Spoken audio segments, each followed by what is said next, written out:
Hello, flies. Come in. We're going to be more official now. Hello, everybody, and welcome to the show. I'm David Spade. And I'm Dan Glarney. We have Andy Samberg, who's people have been asking about Andy to have him on because he's one of the greats of SNL that's been around. There's a certain pocket there that he had a great run on. Then he went to Brooklyn Nine-Nine. And we talk about that. We talk about Hotel Transylvania. We talk about all his videos he did. The process and how he got on Saturday Night Live. His experiences with Lauren. We asked him some questions. Maybe go some places you wouldn't expect. Or you wouldn't like. David had some nice rejoinders about the Vanity Fair party. And that's just a bonus part of the episode. I do have a celebrity crush on Kate Blanchett. I will say that. You know Kate Blanchett. Actress, yeah. She's great. She great got and everything. Brad Pitt in a headlock at the Oscars backstage. I heard. We'll expand on that lie. But Adam Samberg, very friendly, nice guy, funny. We talk about Mark Wahlberg. We talk about Dick in a Box. Yep. Talk about the Lonely Island stuff, Pop Star, the movie. And he's just got a lot going. And he was super fun, good mood. Yep. I loved it. I had a great time with him. He came in, a lot of people don't come in. He came in. He came in. And gambled with his health by being around two idiots. And great time. So here he is. Here he is. Samberg. Adam Samberg. Oh, shit. Andy! I did it twice? Fuck me. He did say. All right. He did say. He said it happens all the time. Even his wife calls him Adam Samberg.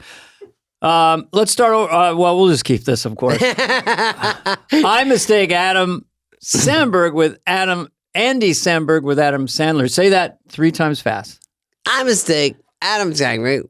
No, Adam Sandler. No, I know. Andy Samberg 3 times. Toy boat. Adam Sandler and Andy Samberg. Adam Sandler, Andy Samberg. We'll give away one joke. He said he got introduced, he was doing stand-up, and they messed his name up so bad. They just introduced him as Adam Sandler. And everyone, what the fuck? Yeah. And he crushed as Sandler. What are you doing?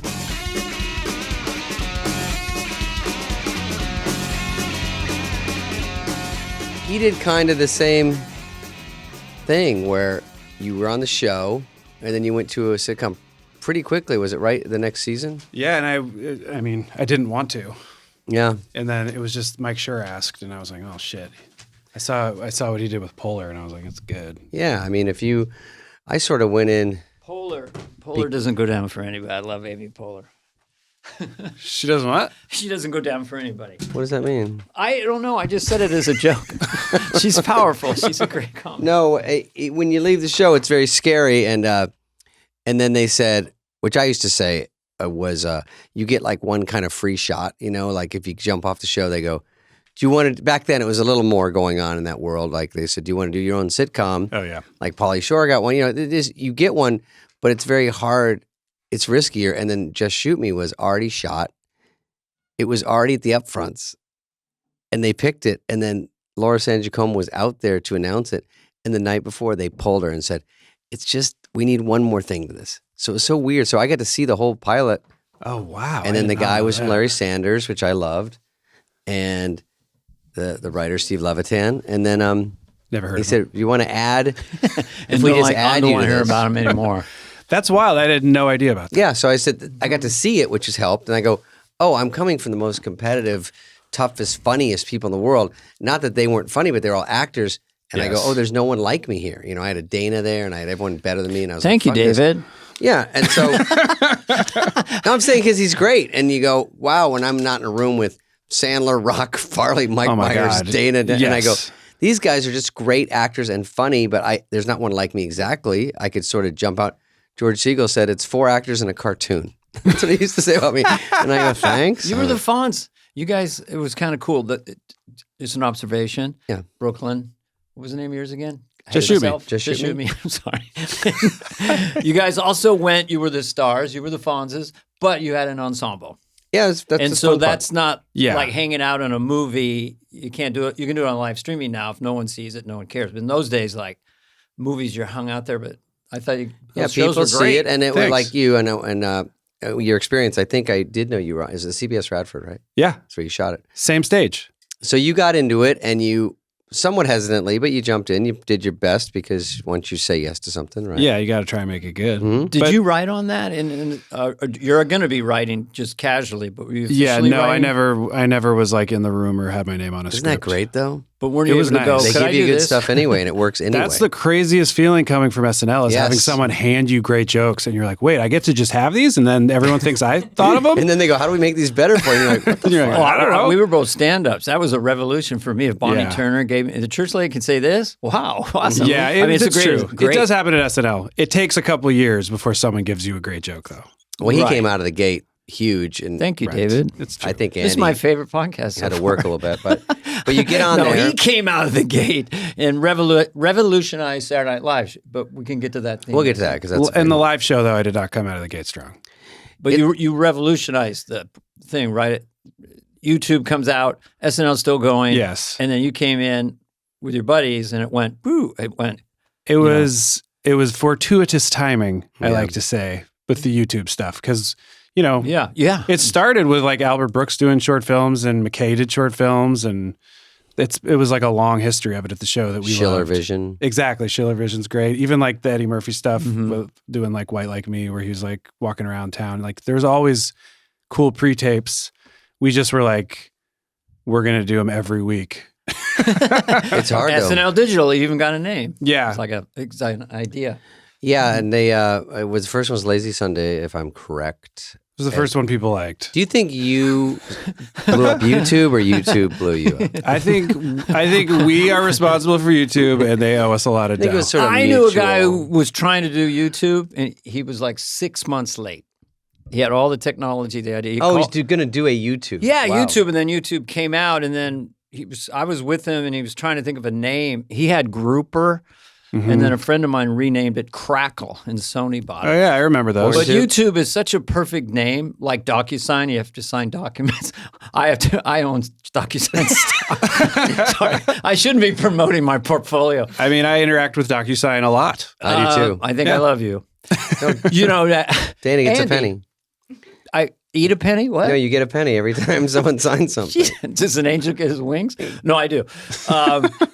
So YouTube was only out about 6 months, right? Or Yeah, maybe. that sounds about right. I mean, we hadn't heard of it until someone told us they just watched Lazy Sunday on YouTube. Oh, wow. And then we were like, what's that? And then we realized, oh, someone finally thought of an actual good layout for streaming videos. Because there had been tons of websites trying to do it. Yeah. And especially like comedy shorts and like that kind of thing. And we would submit to websites our Lonely Island stuff that we This were is making. before us. Before SNL, Yeah. yeah. And we had our own website that we like somehow finagled server space on, you know, Because to, it's to right, run. But right Fucking around server broadband was space. starting something to come like in, that. right? I don't know. Already lost Broadband, me. I heard, was starting to come in. So Yeah, then it YouTube, was- it was perfect timing. Yeah, and you got to keep, you know, they just eradicated measles. But we heard of YouTube and then like the next Yeah. week put all our videos on YouTube because we were like, oh, this is the best version of it. Shovel Yeah. them on there. Yeah, it finally works. You found a spot. Yeah. You and I just want to get the pronunciations right. It's Andy.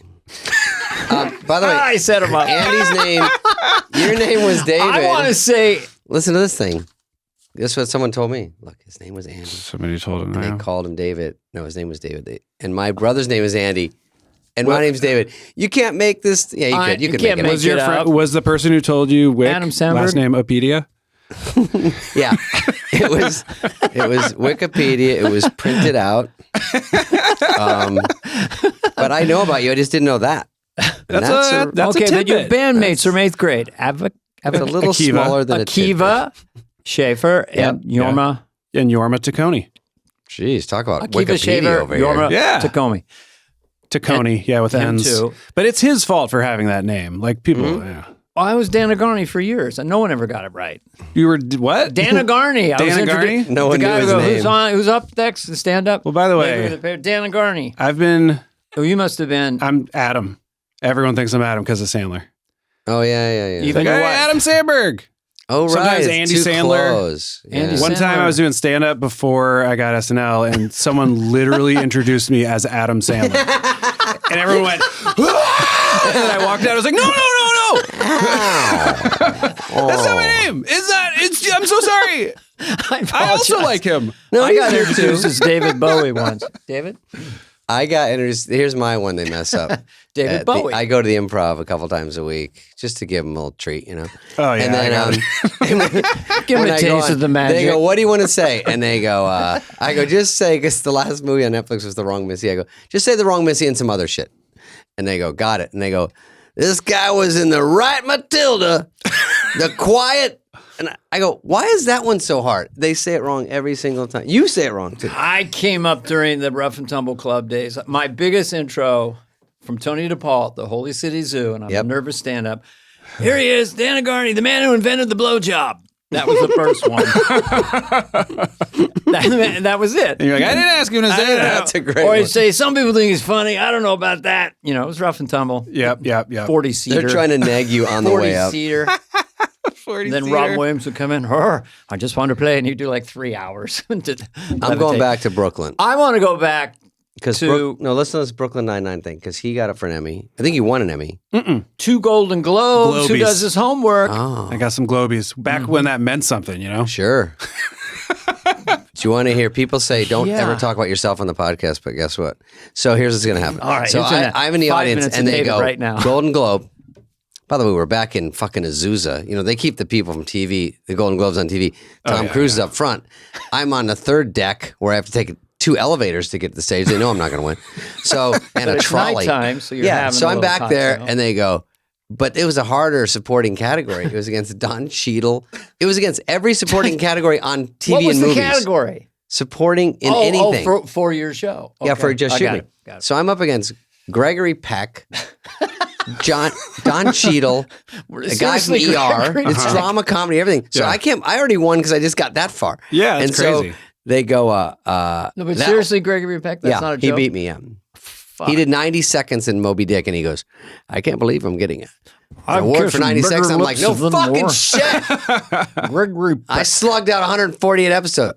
Anyway, and then at the Who Emmys, the they go fuck like is this. David Spade. I'm Gregory Peck. Sorry. That's spot I threw on. it out People there. that As don't I even know Peck, that sounds like Yeah, that's Peck.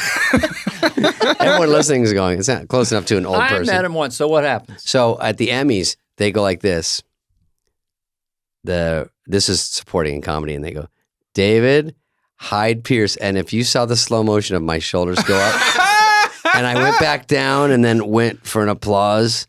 And I was like, did anyone fucking see that false start? Yes. And it's like, everyone saw it. I do feel like I like it when people react negatively when they don't win. It's real. I feel like you can do it and everyone will think it's funny, but also you can just be honest about that. You're I would bummed. just mouth, what the fuck? Yeah, what the fuck? At least you're doing something comedy. How many times were you nominated? You won twice. I was, for Brooklyn Nine-Nine, Yeah. that was the only nomination and win was the show and me that year, and then never again nominated. That's weird. Yes. Politics. Why And- were you and- bad after that? I just didn't care. As I poured. You- Your nickname was Phone It In on the set, I Yeah. heard. I just didn't care. So you said- Yeah. You won. You go, On what the else? call What are we sheet, doing? it What are we says still phone it doing in. It here? just turned into a paycheck. I was like, I like fuck when this you- and everything about Have it. you seen these shows like You Notice the Emmys? Because they sort of lost a little bit over the years, but let's say it's still You think? exciting.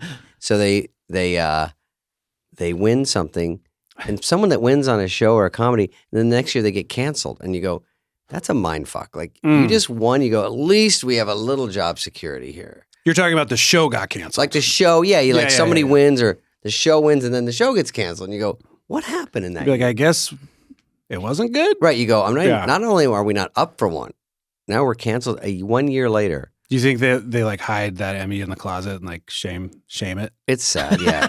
I would take it out on Yell the at Emmy. it. Oh, you happy, Emmy? You happy? You ain't all that, Stay Emmy. You got the Emmy curse. Stay in there. There's a little Nicolas Cage sneaking in there for your fans. Wow. Oh, yeah. We can talk plenty about We that. can talk about that. It's hard to go. You have so much, but the cool thing is you did 152 episodes. Your first kind of thing.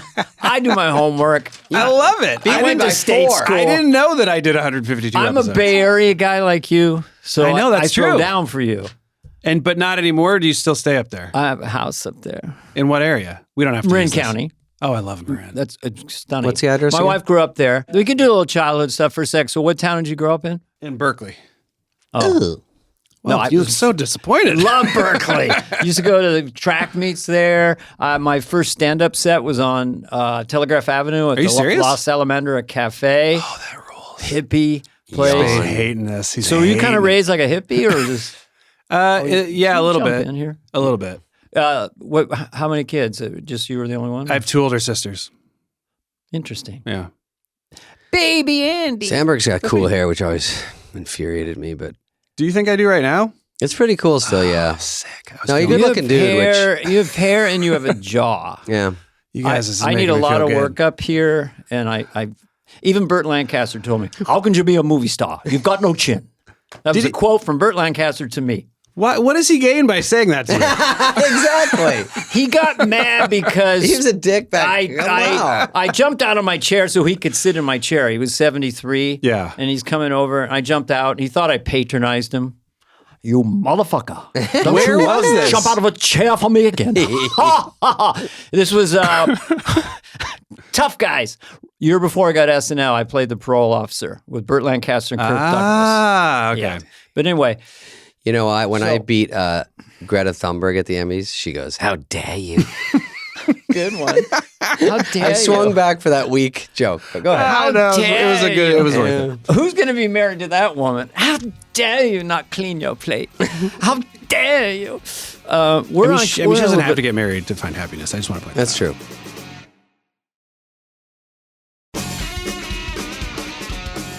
Did you have it like an artistic childhood? And was there stuff going on in the house with your mom and dad? Or how did you and your 8th grade buddies get so into comedy? We just were. I don't know. Does You just that? met these guys like soulmates, right? And Yeah, actually, I just found a letter I wrote myself. It was like a 3rd grade exercise when I was 8, where they're like, write a letter to yourself what you think you'll be in 20 years. My mom just sent this to me Wow. from the basement, interesting. and it was like, I'm going to be a famous comedian, and I'll be married, and I'm going to have 2 kids, and I was just like, oh shit, it's all exactly what happened. How cool. wow, That's how pretty old cool. were you? 8. I don't know why. Honestly, it started. Not to blow smoke, but I used to sneak into the TV room in our house and watch the Saturday night's main event, the WWF wrestling thing. And it was only on once a month. He wasn't on that. And every other time it wasn't on, it was SNL.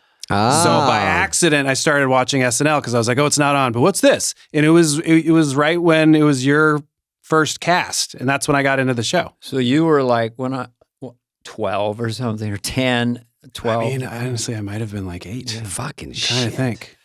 Wow, that's cool. I'm 44. I'm glad I didn't Dana's fuck up. So I didn't make you want to quit. Like 91. that guy's No, such I was a like, you dick. can do this. This is allowed. I want I to be like, know. I want to be like that guy. I'm pointing at you right now for people because you can't see Yeah. us, but I'm pointing right at you, Dana. We can never forget that. I mean, it'll hit me sometimes. If you're up there in a costume on a stage somewhere doing something, you go, this is my job, really.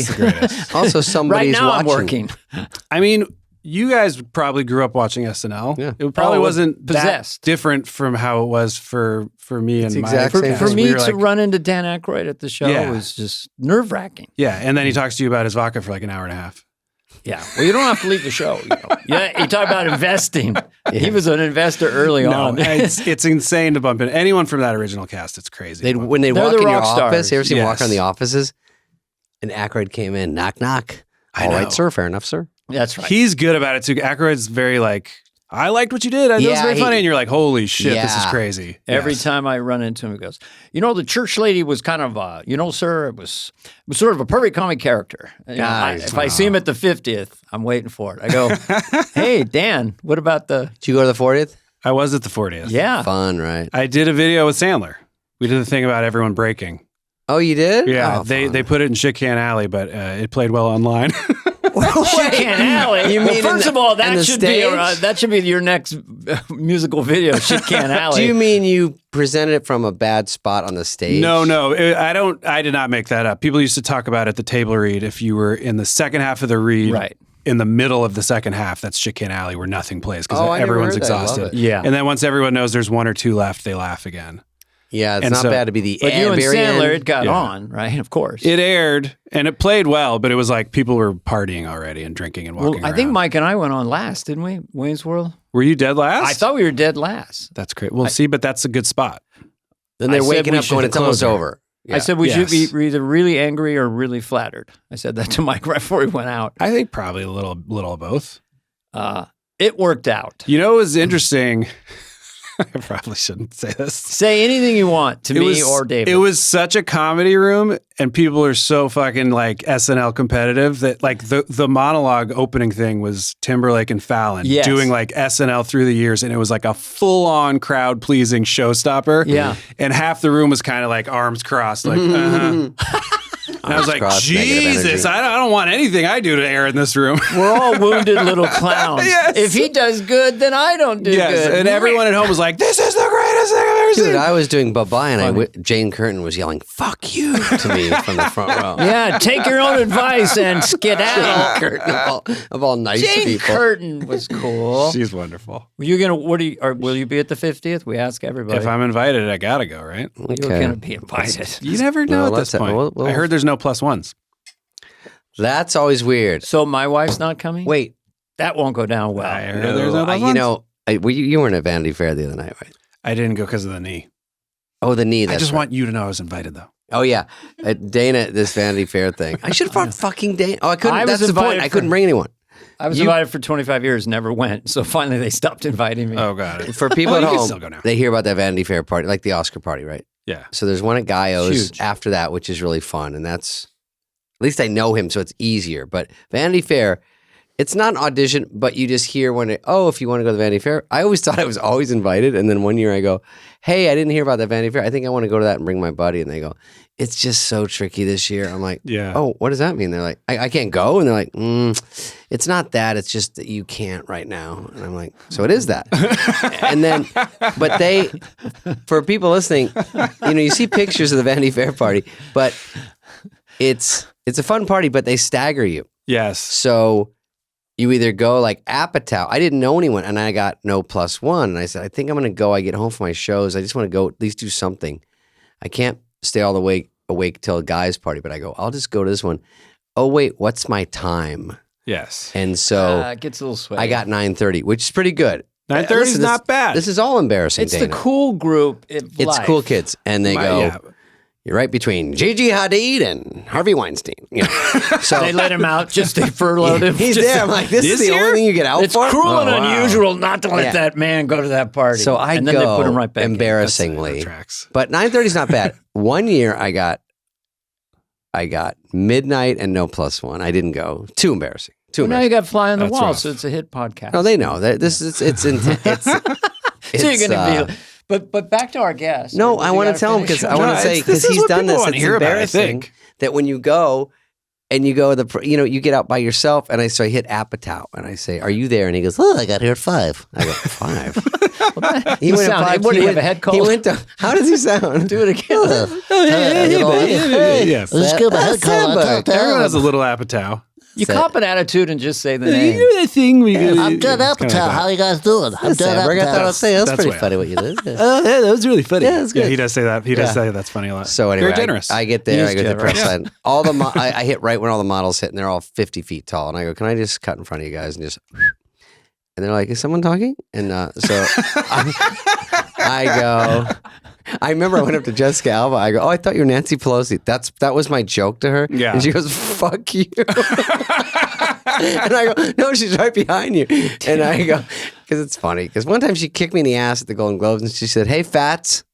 And I turned around. I don't even know her. Nancy Pelosi? No. I know. I'm sorry. I know. That's funny. And I fell for it. Hey, Fats. Can I do my name? No, I saw Nancy Pelosi at Wendy's once. No. I tried to get you back. Nancy.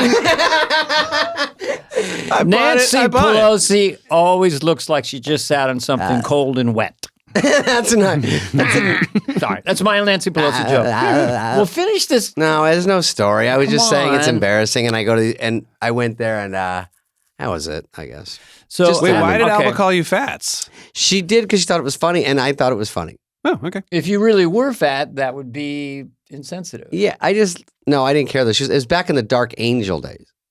Oh, So we're I talking. didn't- Oh, we're talking Dark Angel. That's era, when Alba? that's when I used to get to go to the Golden Globes. Oh, yeah. So this time, We're talking I was just getting her back because sometimes if I see her, she says something like that. So understood. You guys have kind of like a just funny, yeah. So it was carpet rapport. It was nothing mean. It was just being stupid. Carpet rapport. You're That right. is a thing that if you go to a lot of award shows and award show parties, you do start having like award season friends that you only see at events, and it's a very strange phenomenon. You're like, hey, but then you like, and you never see them again. You're never like, we should exchange numbers. You want to hear something weird No, for you 10 just see them seconds? at the next Just party. see them at that. I went in 91, I think, because of Wayne's World. So I look over, I say, I think it's Juliette Lewis.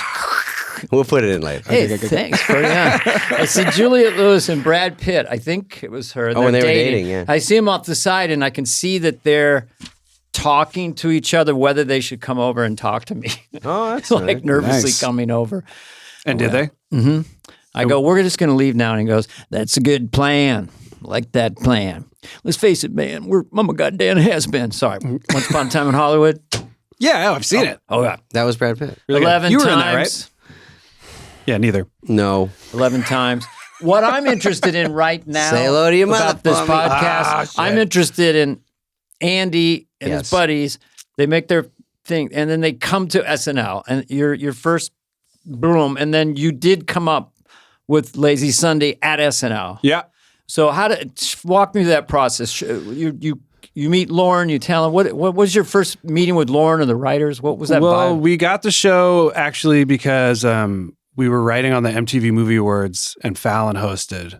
So I do owe a great deal to Fallon. He Hey, what's doing that? says, oh my God, what's up, man? I know, he's awesome. We love him. I did him love in my Fallon. audition because I knew he did Sandler in his, and it was very winky. Oh, wow. What was your take on Fallon? It was Jimmy Fallon at a funeral. It's like, oh my God, it's so sad, all right? Oh, I'm so sad. Yeah, what a tragedy. Anyway, here's the next album. I just took him to the nth. Was like, but yeah, he's But yes, he was great, and he was super great to us, and we got some stuff in the show, and he and Higgins and Shoemaker were there for people I'm who don't Steve know Higgins. who are SNL producers and a bunch of the writers, and we kind of hit it off with everybody. So they were like, "You guys should audition." So how did you audition? Yeah, what do you do? Were you Andy Samberg or with your buddies or? I did it solo, and I had been doing stand up for like 5 or 6 years, 7 years. Really? On and I off. didn't know that. Yeah. Where were you playing mostly? Well, I started off, I was going to NYU for a couple of years, and I started doing just bringer shows in New York. So like Cellar and Boston Comedy Club when it was called classics, that, right? and Gotham, all those kinds of places. And then I moved out here, and like the best I ever got to was doing a couple of shows here and there at the Improv. And then I did Premium Blend on Comedy Central. That was kind of the That was a high watermark for me in the that's a good stand-up. one. Okay. But so I did some of that stuff, and then they were like, "But you need characters and impressions," and I was like, "I don't have."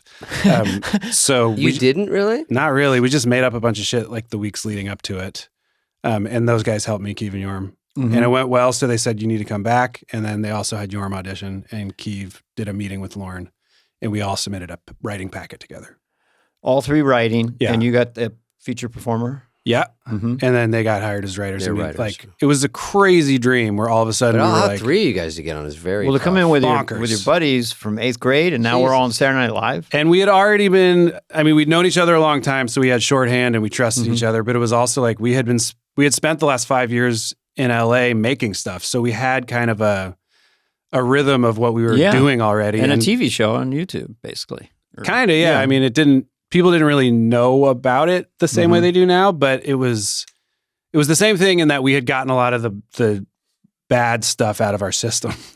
Well, You got to practice. Well, the Yeah. thing is that, and for young people today, it just, I say, well, just do a YouTube channel, do this and that. And then you get 2 views or 5. And then you read about someone else with, Rihanna has 500 million. And to keep yourself going, you guys obviously just loved it, even though it wasn't getting tremendous traction. No, But it was enough. also just a different time. Like YouTube really didn't exist yet when we were doing So you it. didn't have that compare and despair thing. For us, it was like, let's just make stuff until we feel like we're good and it'll work itself out one way or another. But we never thought we'd get SNL. That was like my big only dream. And I was just like, Fallon saw something. I even went and like did the Groundlings like intro audition for the classes and stuff and just tanked it. I just wanted it too bad, you know. I was like, my brain went in a million different places. Isn't that the tough part of show is try not to try, because whenever you push, it never works, and yet you want to be present. It's trying to catch the wind. It's always there, but isn't it great when you're in the pocket and you don't give a fuck? Yeah. Like by year, I don't know, what year did you kind of go, I'm not nervous on stage, I'm relaxed? Was it right away, or was it? No. It took me like, I think 80 shows. I think it was probably by like year 4 or 5. Yeah. It's once you feel like you're not going to get fired. Yeah. I think is truly it. And then you get genuinely loose, and then people relax because you're relaxed. Did you get picked up every year where it was like pretty much on? Because I had to go home in May, and he wouldn't decide. Yeah, so you guys had a crazy stretch. I had to check out of my apartment. I had to get out, and then. Well, because the old guys, my team didn't leave. I stayed until '93. Yeah. So you overlapped, and that was a reason. But once we all cleared out, I think David had a pretty hot 2 years. Yeah. When you guys were all there at the same time, like the 2 different generations, we were, and you look at it, it's so rare in the history of the show where you look at both generations and it's fucking stacked in both. Yeah. That's the craziest part to me about when you guys were all 90 to 93. That I feel like that was the most loaded, because we had David and Farley and Sandler and Chris Rock, and they're coming up and doing stuff. Adam's getting the guitar, he's going. And then we had Phil Hartman and myself and Mike Myers. Yeah. That's Dennis a lot of people making shit that like ended up on a t-shirt, you know? Yeah. Well, we talked with Lauren about that, and it was like, if it's a team, you know, you've got this guy can start or this guy can start. So we had Toonces the Cat, even with Jack Handy. Throwing Toonces. But, even just like throwing deep thoughts. Yeah. Which was a constant on the show and super funny. That always was. And Mike would throw down a Sprockets or Wayne's World. You know, Sandler would do Opera Man. It went, you know, it got greatest hits every show practically. But anyway, enough about that era. This is called Dana and David. No, I love it. So I want to hear, if we can, tactily. You go in to Rockefeller Center. Yes. What are you feeling? And do you have a private meeting with Lauren or with the 3 of you, or what? You mean when I got hired? When you got hired, first time you went and talked to Lauren. They had me and Bill fly out. Bill Hader? Yes, sorry. Me and Bill Hader to fly out to, I'm told to meet with Lauren. Be like, you auditioned twice. They're interested. They want you to come meet with Lauren. Me and Bill sit next to each other on a flight from LA to New York. Marcy Klein had already told him that me and him got the show. Oh, wow. Cool. No one told me.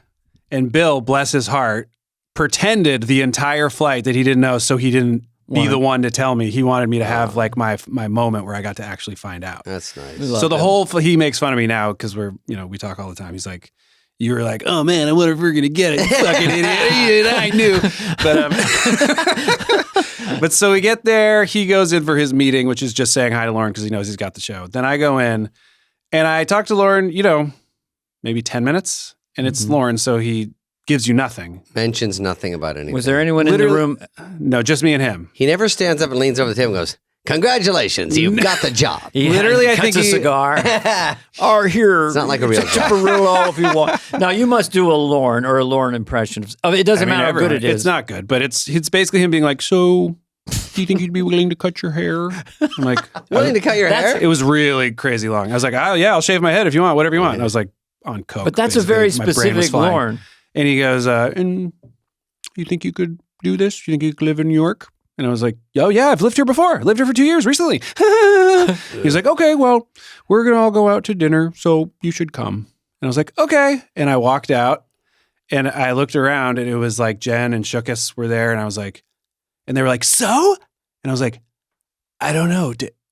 What happened? And they're like, you got it. So they were the ones who told me. Official. But Lauren never went like, we're hiring you. Those words never came out of his mouth. I never heard that either. Yeah. I don't think he ever does. Some lieutenant comes up and yes. And I immediately fell on the floor. So where did you go to dinner? Do you remember? Orso. And how many people were in that dinner? Because that's kind of it might have been Orso. A big thing to be invited. Orso was a big one for Tuesday night dinners when I was there. I remember wherever we went, it was in that theater district area. Yeah. Mm-hmm. And it was me and Bill and a few other people, and Conan was there at a different table. And they were like, oh, Conan, you should meet. These are going to be 2 new cast members. And I was just like, fun. freaking the fuck out. We're like, my life just got so cool. Yeah, it's a cool factor. He would come all up to over us the and go, place. well, if it's not shitty, crappy, and cruddy. Oh yeah, and being all tall too. Yeah, so tall. So Shitty alpha crap. dominating. That's an animated show. It's a funny one. Shitty, crappy, okay, right Did after you, this when you thing. did impressions, like you said, like I didn't really do impressions too many, but when did they assign you one or say, hey, can you play this? Or did you do Marky Mark? That one, all my impressions happened on accident. Yeah. Like I think Emily Spivey and someone else were the first ones to be like, oh, we put you in this thing as Nick Cage. And I was like, I don't do Nick Cage. But so I just worked on it and it ended up being something I found out that I could kind of do. And Wahlberg, I was doing some bit with Jonah Hill, actually. We were hanging out in the summertime and he's like, you kind of sound like Mark Wahlberg right now. And I was like, ooh, yeah, anything to get on the fucking show. Yeah. So I tried that. And I wrote it with Steele. But say hello got to a great hook your mother with for me Wahlberg. is the funniest thing to say. Wait, which character says that? He does Wahlberg. Oh, You're with a Wahlberg. I saw donkey him or talk something. to animals. Yeah, he talks to animals. That was Steele's idea. But you found that rhythm, that hook, that It's funny. Like, Yeah. obviously, you're one of the greatest of all time at the impressions, and like I'm close with people also who are like Wig and Fred Thank and you. Bill. I mean, it's a whole other skill set, and I've never considered myself good at it, but. There's like a few times in my life where I have found it and I'm like, oh, this must be what it's like for them all Fun, the time. though, yeah. Like it is really fun It to can do be it. hard. And it becomes its own language and it becomes its own character. You know, Well, that's the thing. It fun part. becomes a character. So I know many, many incredibly accurate impressionists that aren't intrinsically funny. Yeah. But since you're a comedian, when you did it, it was funny. And also it was accurate enough that it represented Mark Wahlberg. Sure. So it worked completely. How many times did you do that? It was kind of a hit. I think only twice. Really? Yeah, And you that did was it what's so- you did it to Mark Wahlberg. Well, he came on the show and to basically, he did a whole thing where he was like, I guess they had asked him about it and he said something negative, and then I think him and his team were like, oh, we don't want people thinking I'm being too much of a bummer about this. So he came on and like pretended like he was going to kick my ass. Yes. And it was very pleasant. It was totally fine. It was it was the episode that Palin was on too. It was a crazy episode. Oh, big one. That's a Wow. score. Yeah, your time was pretty heady, with Yeah. that election year and your bandmates, so to speak. It was It was interesting for us. Every election, we were there for 2 election years, I think. And our joke was always like, oh, well, we're not going to have anything on the show this year because it became so political. Yeah. Mhm. And we just didn't really engage with that. We just wanted to make goofy shit. But now I think for everyone who works there now, that's just every year. Yeah, it's Just nonstop. politics, you mean? Mhm. Mm-hmm. Like it always has to be like about something and saying something and addressing what's happening. I think they have less opportunity to just do kind of weird ideas. The world changed. Yeah. And it's probably going to change back. I mean, that's how it's historically happened. I like acid humor the best. I like the silliness the best, if I have to say, madness. And coming full circle back to you.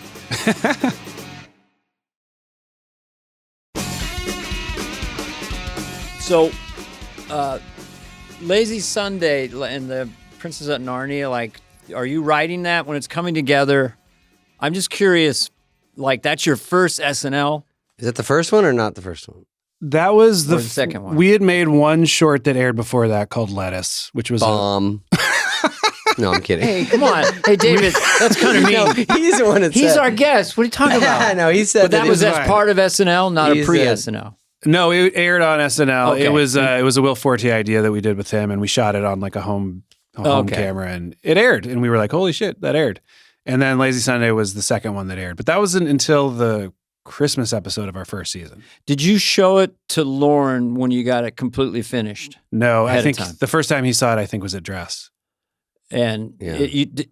I assume you guys knew you had a hit with that. No, one. no. It We felt were- irresistible to me. But Once it aired, we were like, "Oh shit, I think people really liked it." The crowd liked it. Yeah, Yeah. was a new feeling. And you came out real hot. I don't really remember your Yeah. beginning part, but I just remember Thank you. knowing you that you were closed there and you were good. No, and it was wormed in over time. we had been there up till Christmas to that point, and we had gotten stuff on and we were getting along with everybody, but we weren't like, we're killing this, Blowing up, Yeah. So Right. for us, it was still the mentality of, oh, it's going to air. Yeah. Like it was it was still that early. Yeah, We're you like, don't want "Oh, to jinx it. I think it's going to air. And then the crazy thing that happened with Lazy Sunday was what you brought up, was it all of a sudden became a news item because everyone was like, there's a website called YouTube. And then every article about it was a picture of me and Parnell. Yes, you kind of represented YouTube in a way. When you do this, do you say, does Shoemaker or someone say, you should put a cast member in it with you? Or is that your idea? What do you mean? Like it's you and Chris Parnell. Oh, yeah. Well, in the beginning, Keeve and Yorm shot one that was an idea that we all had when I was in LA for an off week taking generals. Yeah. Time well spent. Take those generals. General meeting. Yeah. And they're just generals now? I came back and they had made something and I was like, oh shit, it's that idea. It's so funny. Mm-hmm. And we showed it to Shoemaker and Higgins and they were like, you guys just went and made this? And we're like, yeah. And they're like, do stuff like this for the show, but put the cast in it. That was literally what they said. Yeah. And they'd say put the cast member because you're too new. So did Parnell? Yes. Did you have to coach him at all? Because like if someone cast me in that, I don't know how you're double tracking to get, because it sounds like real rap. All of your stuff does to me. Right. Like yeah. So what do you double track? You put effects on it. Just has this muscularity. Yeah. We had been making songs for fun, and we had shot a few music videos for them. That was like something we had sort of started doing before SNL. And we're like, oh yeah, we could try a song here. That might be fun. And we knew Parnell, quote unquote, rapped or frapped. Frapped as we call it, fake rapping, because he used to do it on Update. Like he did a thing, I think like Britney Spears one week was the musical guest, and he like did a rap dedicated to Britney Spears that we thought was super funny. And what a score for him to be in that though. Yeah, but it was also awesome for us because he was fucking hilarious. Yeah, like as soon as it starts, you're like, oh my God. Parnell is so in. He dedicates his brain to it. Like him and Forte both have that weird like gene of a performer where like they will never break no matter what. Like they're so in it. They're really serious. Forte is there's like a slight psychosis to it that makes you laugh so hard because you can tell they're actually lunatics deep down, and you love it. There's something a little different. Yeah, something's wrong. Yes. And Forte had his own lane. He did some brilliant. Yes. Just only he could do. I would say he probably, of everyone, and this is saying a lot because I loved almost everyone I worked with there at the table, he was the person I was always the most excited to see what he was going to do because it was always so weird. He was so weird. Yeah. I remember the potato chip one where he came potato in chips an all-timer. I told him back then, and he goes, "You saw the potato chip one? I just watched it one night on television." And I go, "Yeah, it was." Comedians, we know where all the tricks are, we know, but to get surprised by another comedian and the commitment, then you have to just commit. But and you give Lauren credit for seeing a weird bit and it even bombs miserably, and he goes, "Put it on." Yeah, and it takes balls to go, we're teaching the audience this is funny. We're not saying, "Oh, it didn't do as good." You just go, "No, this is Lauren what should be out has there." That gear, and Wayne's World Story? Yeah. When I sometimes do stuff that I don't explain. So anyway, I was doing Garth's making a mechanical hand. Hope you've seen the movie. But in my mind, the mechanical hand is going to strangle Rob Lowe. Yes. So Rob Lowe comes in before it's finished, so then I beat the shit out of it. So it's laying there at the previews. And I kind of liked it because it was my shtick, but I'm like, okay, I get it. If you guys want to, and Lauren's like, it's one of those things, like 20 years from now, you're like glad it's there. Yeah. We kept it. So Lauren does have that quirky side to him. Isn't that We Fear Change? It's that moment, right? Yeah. We Fear Change. I know the film. God, I love that. What about how do you react to people coming up to you the way you would have come up to someone else? Like to come up to you guys? I can't believe I'm meeting Andy Samberg, that at the airport or whatever, and they're usually very sweet and stuff. It's an out-of-body experience, isn't it? It's trippy. I mean, the first time it happens, you're like, fuck it, I did it, Yeah. And then, I don't know, I always just think about, and I truly, like, you guys are on this list. When I was a teenager or in my early 20s, if I saw someone from SNL in real life, I would lose my shit. So I try to always remember that I felt like that, and the idea that somebody could feel that way about me is super exciting. I never quite hits you the same way, though. Like, when I see Aykroyd or I saw Dana, those guys, it's never the same as when people see me. I go, "Oh, that's not that exciting." When they saw me, but I go, "I see these guys." You know what I mean? Yeah, but you got to remember, like when it's whatever. Everyone says this about SNL, right? It's like when kids and teens are a certain age, that If you're in cast that pocket. is their cast, and That's it it. means Sure. way more to them than even the original cast, which feels impossible yeah. to us. Movies too. When you grew 12 up on and movies, 13. Yeah, I've seen Aykroyd after Blues Brothers and shit, and you go, yeah. oh my God. But dude, Wayne's World and Tommy Boy are those for me.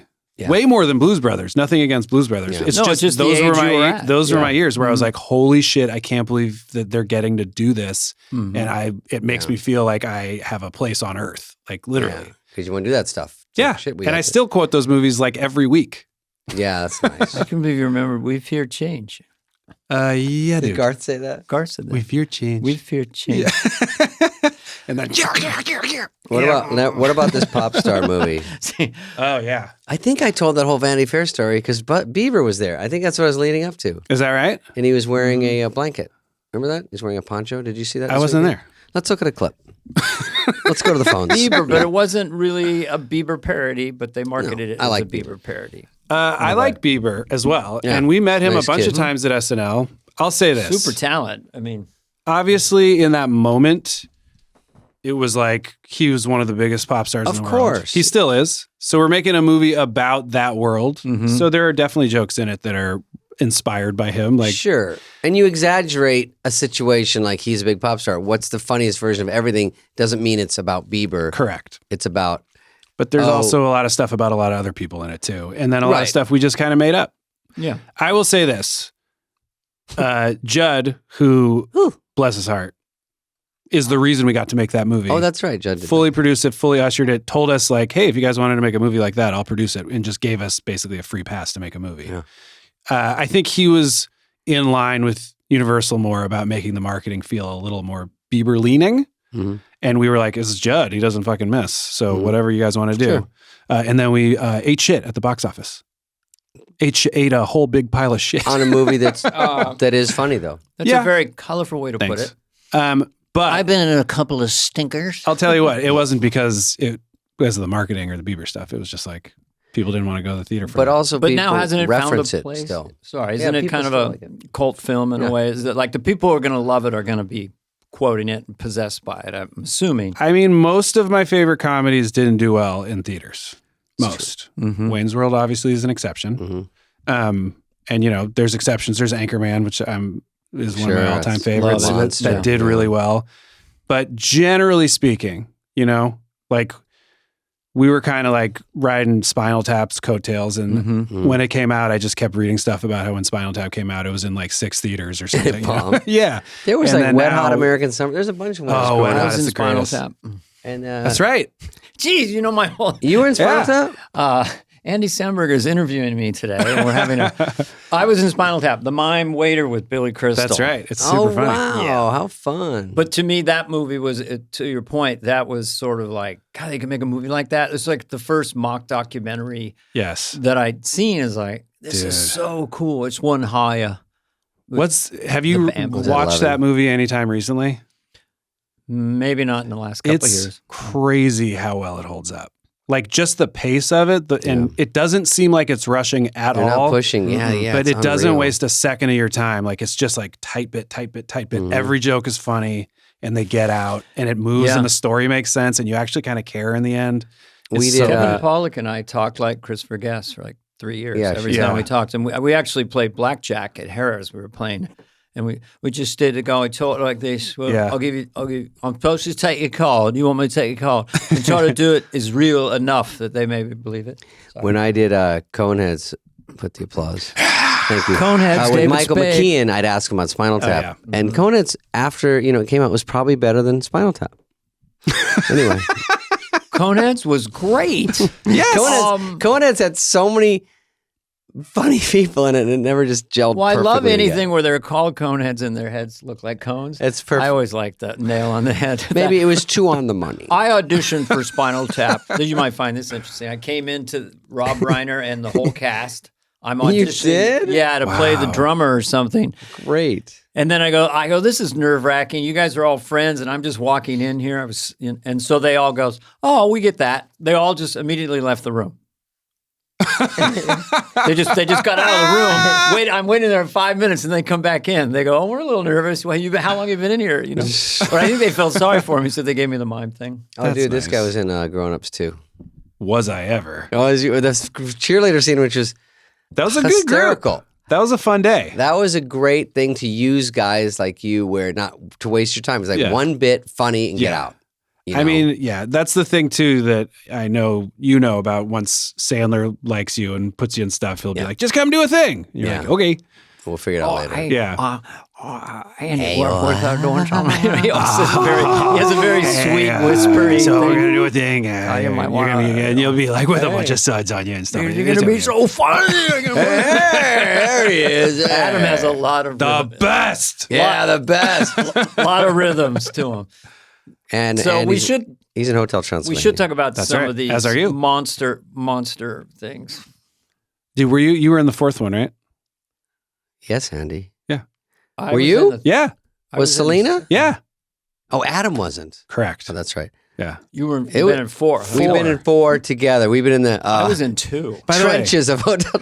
By the way, that is like the true like business joy of when Sandler likes you. Oh my God! He called me Keeps after giving. we did That's My Boy, and he called me after that. Was like, "Hey, we're doing this animated thing, and there's a goofy guy. He's the only human, and you're going to be that guy." And I was like, "Okay, thanks, man." And then like 4 movies later, It pays off. Oh my yeah, God! I'm just like, okay, I have a story about that, Dana, but it That's awesome. involves Yeah. Andy, unfortunately. Okay. Well, You have the floor. On Hotel Transylvania. So do you remember this? The first table read at Sony, yeah, and Amy Pascal was there, yeah. and it wasn't Selena. Who was Mavis? I truly have no idea. Miley Cyrus. Whoa, really? And she was a half hour late. And it was me, Sandler, you, everyone was there waiting. Yeah. And they're like, and then it was dead silent because, you know, Amy is the president of Sony. Comes in. Okay, we got a call. She's on the 405. She's getting off at Sawtell. Everyone's like, Oh my God, that's she's so still not intense. here. And it was like, she comes in, hey, sorry. And then sits down, rifles through the script. Like, I don't know if it's a cold read. I was like, first of all, I love Miley Cyrus. First of all, she's a great she loves singer. you too. She's unbelievable. I just saw her do Like a Prayer live with her cowboy hat on. She's She a can great sing. singer. This was just an off thing because she did the table read and the movie obviously went fine. Yeah. But they got Selena I don't remember that. right after. And That's so weird. I don't know if that Miley don't decided not to do it or it just was not a perfect fit.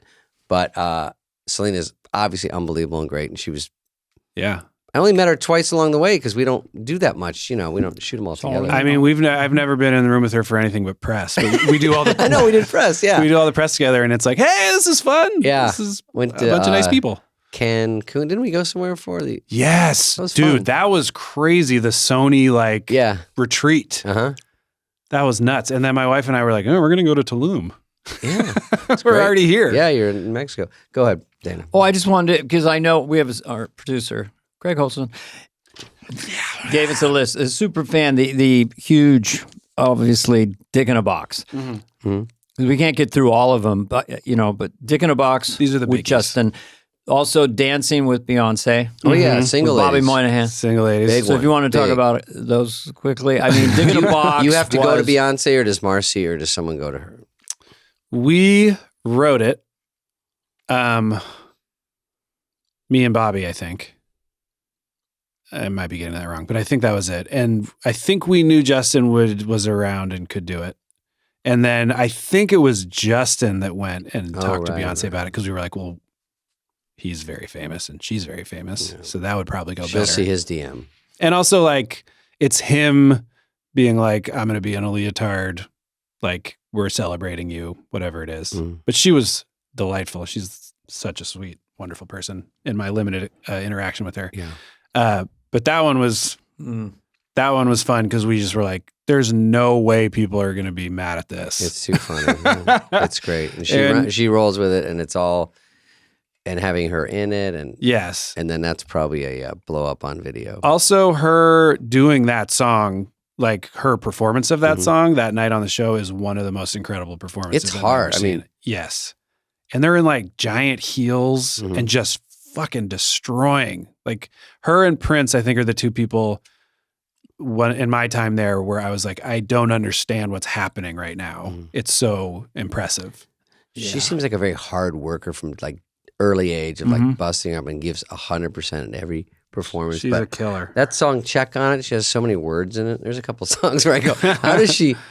I mean, to do a whole concert, she has so much to do, and dance, and sing, and costume. Her last album's incredible. And everyone's in love with her. Yeah.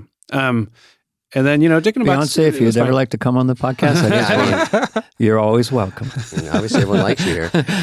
Go ahead. Yeah. Dick in a Box. Dick in a Box, it was fine. We just kind of threw it together. Any problems with But that was the first one that went kind of sexual or R, right? Or that hard. Because Dick in a Box was like on the edge, right? Did censor We did the people one give with you any... Natalie Portman at the end of the Mother Lovers? of the previous year, and it was filthy, but it was all bleeped.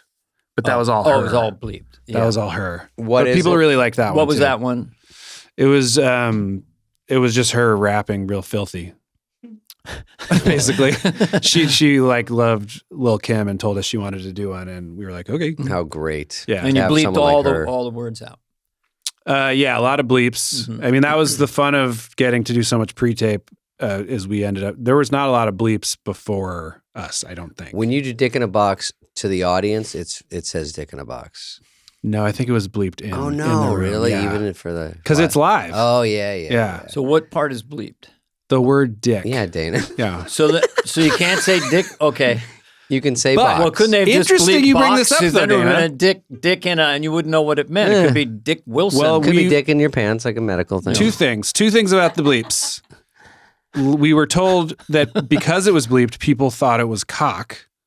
cock in a Even box. dirtier, really. Right? Yes, and it sounds much worse musically. Mhm. And then a few years later, we aired the song "Jizz in My Pants" with no bleeps and no anything. But What's jizz? I don't Why know. would I it still be in don't your know. Thank pants? you. Yeah.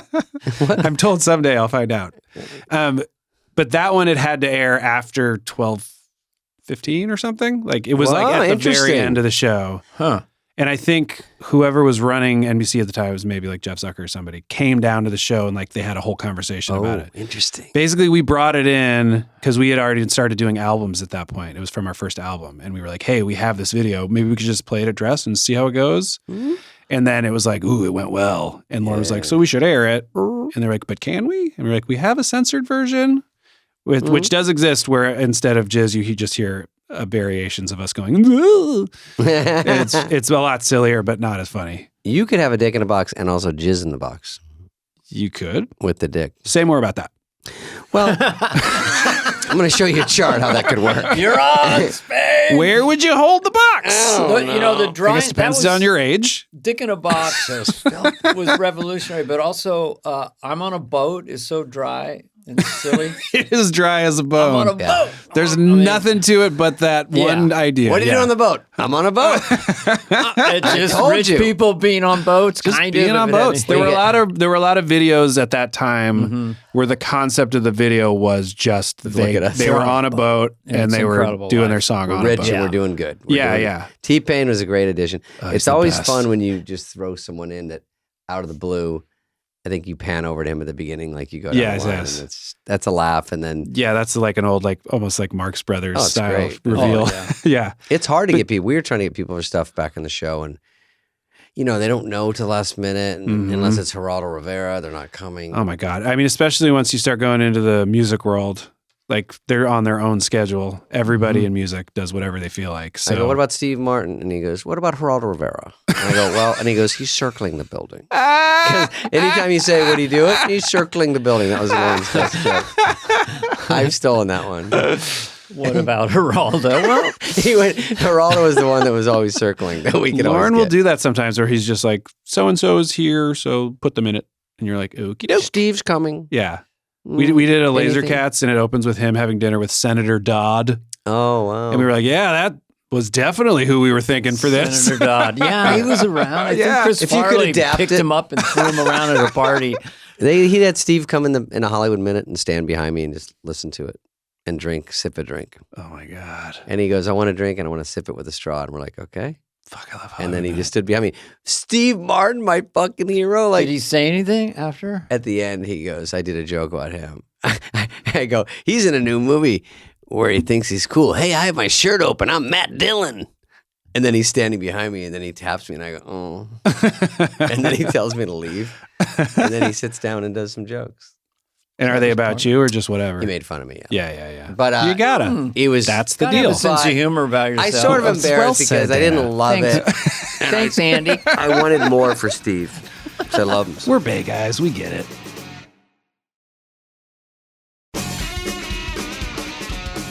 All right, give something else to him. Give him another I know compliment. that you love. I read that you especially had a fond heart for a Great Day. I This is do. a I do pretty love Great Day. Cool video. It has pathos. It's funny.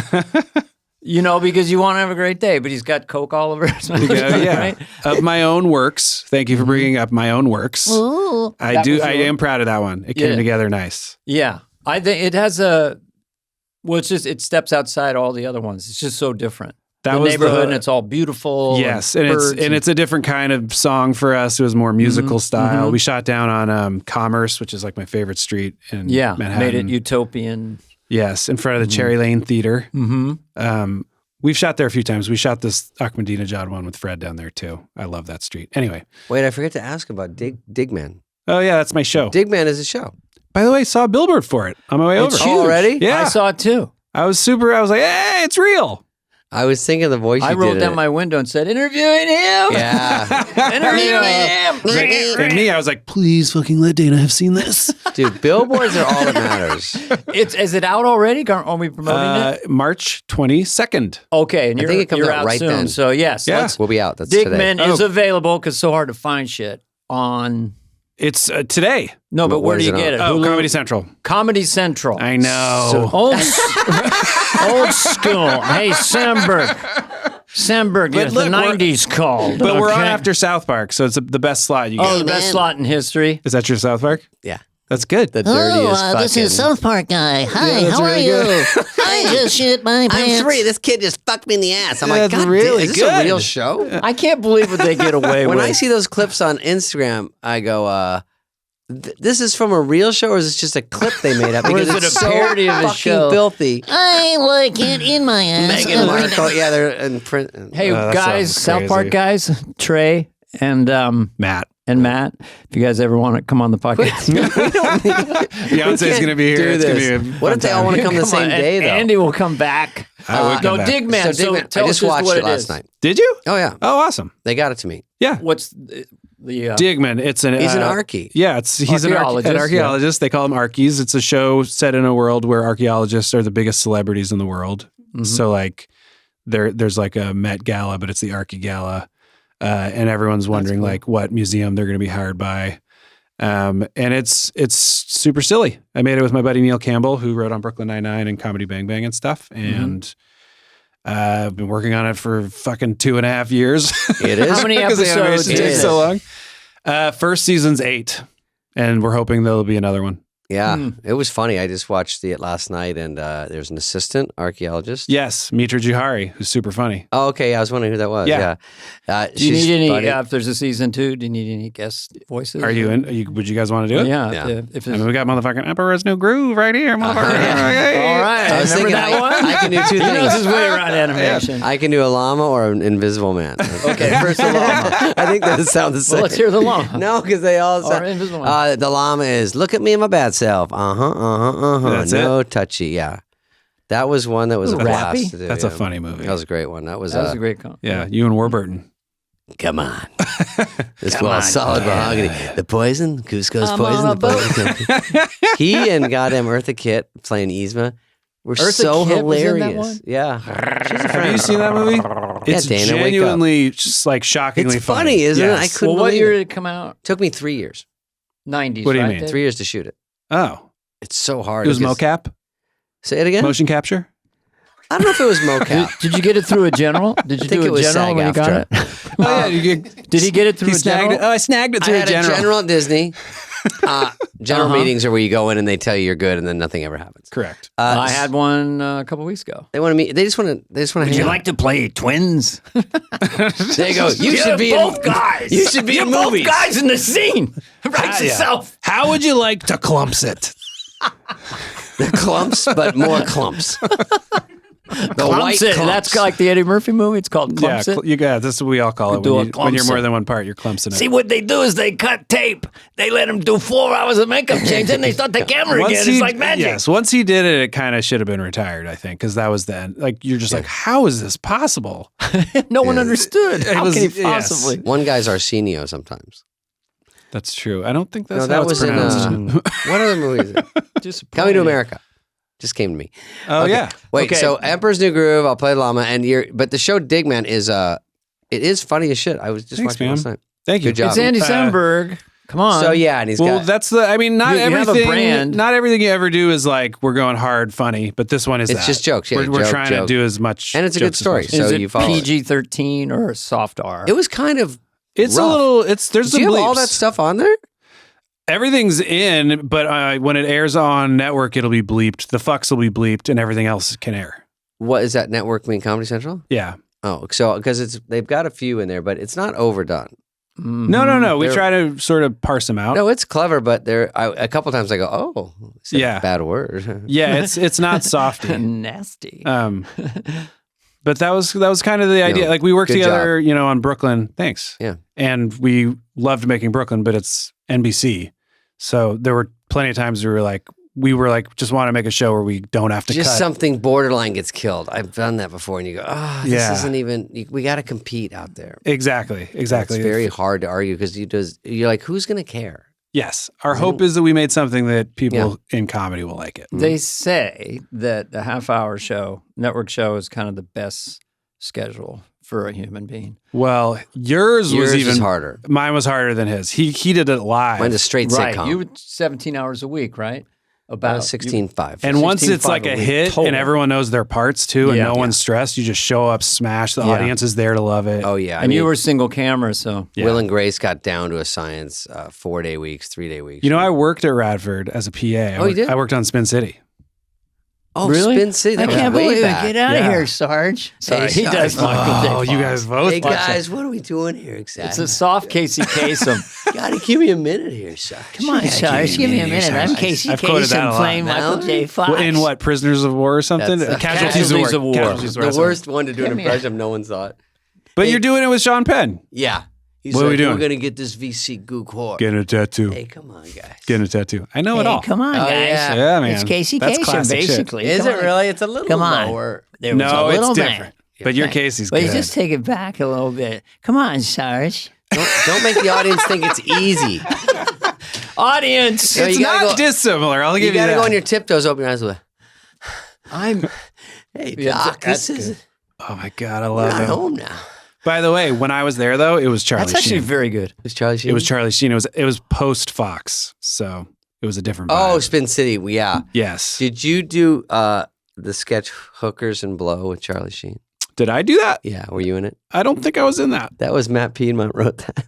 It was a body shop called Hookers and Blow, spelled differently, and it was Charlie Sheen was the pitch man. Oh my God. And it aired? Yeah, Who played Charlie Sheen? he did. Oh, he did When it he himself. hosted, yeah. Got it.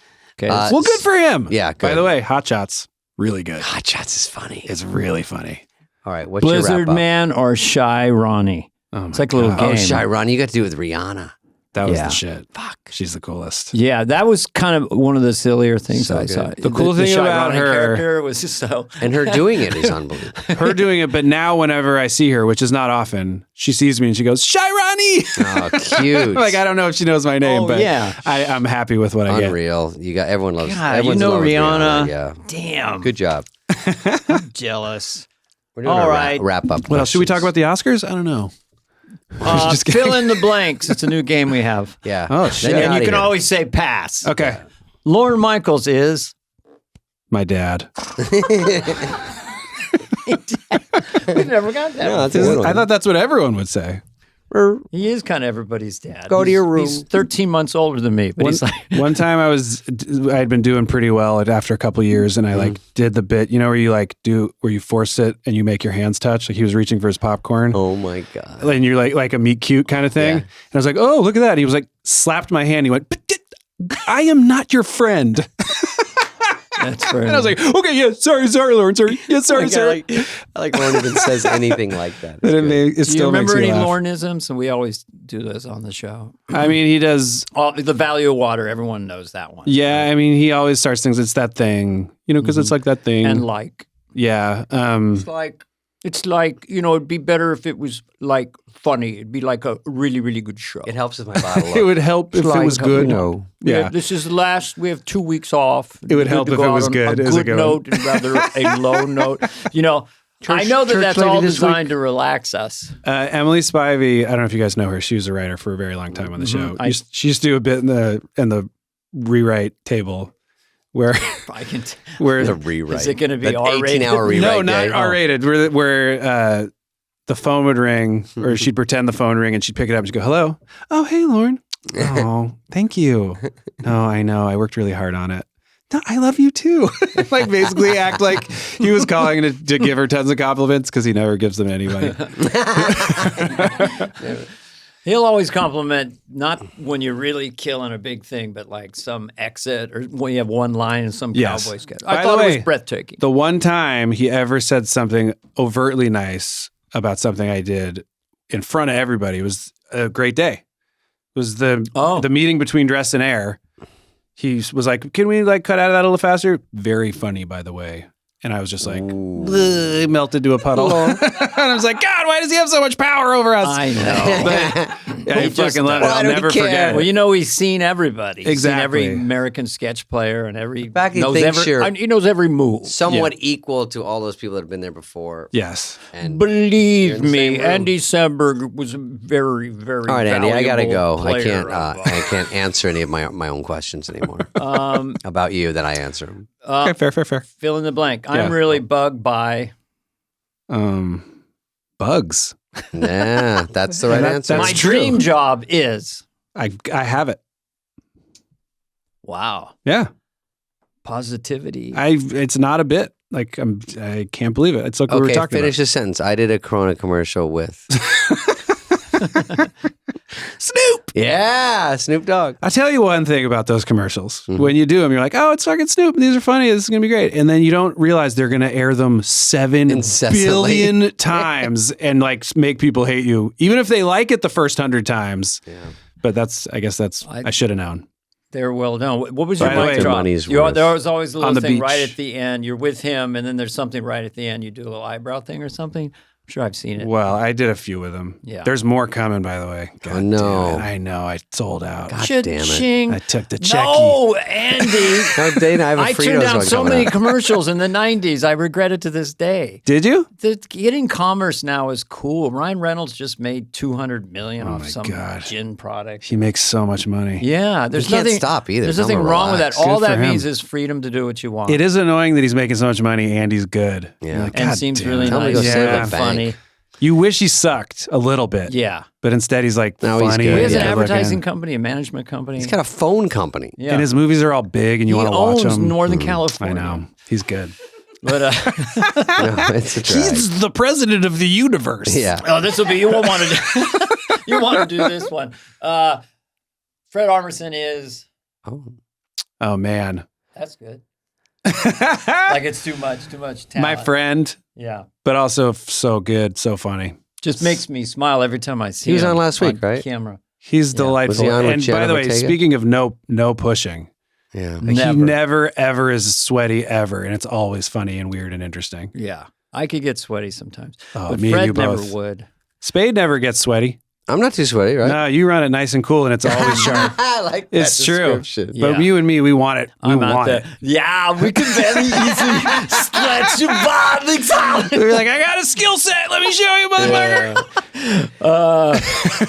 All right, you get one Kristen last one. Wiig is, Also, my friend, and one of the greatest. Yeah. Yeah. yeah, agreed. one of the best. Yeah. When I was doing Regis out there, I was guest hosting and just kind of rehearsing all week. And then she comes in as Kathy Lee with all this stuff. It was like I Yes. was kind of almost starstruck by the meticulous business she had, Yes. her energy, she was hypnotizing this other rhythm. It was really interesting to be around that. She's kind of like Steph Curry of SNL, where you're like, she's super quiet and seems kind of just keeping to herself, and then all of a sudden you realize she's been fucking working hard and is an absolute beast and ready to unleash. And like as soon as that audience is there, you're like, oh shit, I got to get out of the way. Oh, she has been thinking about this. Is it okay to mention your wife is a famous musician? Yeah. I love my wife. Gina Newsom. Joanna, sorry. That's okay. Went to state school. Joanna Newsom, singer-songwriter, harp player, piano and vocals. I listened to some of it. So I think that's pretty hip. You're both artists. Yeah. So she understands. She's much cooler than me, obviously. But she seemed incredibly cool. She's that. We're just... what else? She says hi. Good. She says hi. So now, just to wrap it up, so you're a dad now, and so that whole your world has changed. And now you and your wife are going to balance this thing with your work. Yes. Do you have a plan? It's hard. It's very hard. It is. It's interesting. Like figuring out when to work, when not to, when who works when, where. Yeah. Spade, what do you think? I think you're heading the right direction. That's my general Spade, thought. you think you want kids? Yeah. What do you think? I have a daughter, and she's here. Not here in the house. That's I true. kicked her out. Yeah. But she's here, and we're going to go to the lunch right after this. How old is your daughter? She's 14. Where are you going to take her to Beverly Hills, that little diner in the Beverly Hills Hotel? No, we're going to something more grimy. Oh, really? Yeah. In-N-Out I Burger? can't. I don't want her to know that I have any money. Just keep it quiet. This house is attic. a little bit of a giveaway. Oh, yeah. In LA, kids just think that's what houses are. I know. This house. I'm just kidding. You're Andy loaded. Samberg has been our guest, and he's been very nice. And his leg probably hurts at this point. No, I would do this for another 7 hours. And you're going to Really? give We us some could deep Vicodins dive on the into way out. how much fun it was to shoot was fun. laser cats. Oh, I do like laser cats. When you see it, you're like, that's just kid stuff. That's so much It fun. was very fun. I like Chironi. Okay. Okay, this we are. Sum up. Yeah. Andy Samberg, one of the all-time greats, Saturday Night Live. What? Revolutionized Saturday Night Live with digital video. Probably has 200 to 300 million hits on away. YouTube between all those videos. Money? Well, no. YouTube definitely not views, that. silly. Definitely more than that. Also, one of the ones we were talking 55 about. million just for on a boat. I think I'm on a boat has well over 200 million. Okay, so you're close. You're over the new a billion. bad baby. I'm kidding. If I knew this at the beginning of the podcast, I like to would think of be, myself as the new Rebecca Black, but thank you. Okay. I would have been nervous if I'd known that stat. But yeah, it's pretty monstrous. All of them are from years ago, by the way. Doesn't matter. Aggregate. I think we have over 1 billion views on our YouTube channel, which I know because what else am I going to do? And you get during paid COVID? $2,900. Look at the views. Check I would. those stats. Yeah. But now there's single songs by pop stars that have like over 2 or 3 billion or something. Yeah. Mr. Lizard has 7 billion hits on his latest song, Shabadoo. No, I'm kidding. I'm trying to think what's funnier than Lizard. Bad Bunny. Mr. Well, Lizard. we have been trying to get Andy for a while because people ask about, like, there's people they really want to hear from. So really? it's nice that you... Well, your impact on the show is huge. You're part of the whole story of SNL. Yeah. And so we were very happy to And have there's a you. chunk of time. It's like good to have Andy. You had a lane that no one else had. Well, thanks. I mean, it's very much with Akiva and Yorma too. I always have to mention. And we with did your it friends together. who are in a lot of the videos and are really great performers themselves. They Always are. make me laugh. They're great. All right, Those let's are my take buds. Let's take our Yeah. picture. All right. Thanks, Andy. Thanks. This has been a podcast presentation of Cadence 13. Please listen, then rate, review, and follow all episodes. Available now for free wherever you get your podcast. No joke, folks. Fly on the Wall has been a presentation of Cadence 13, executive produced by Dana Carvey and David Spade, Chris Corcoran of Cadence 13, and Charlie Finan of Brillstein Entertainment. The show's lead producer is Greg Holtzman with production and engineering support from Serena Regan and Chris Basil of Cadence 13.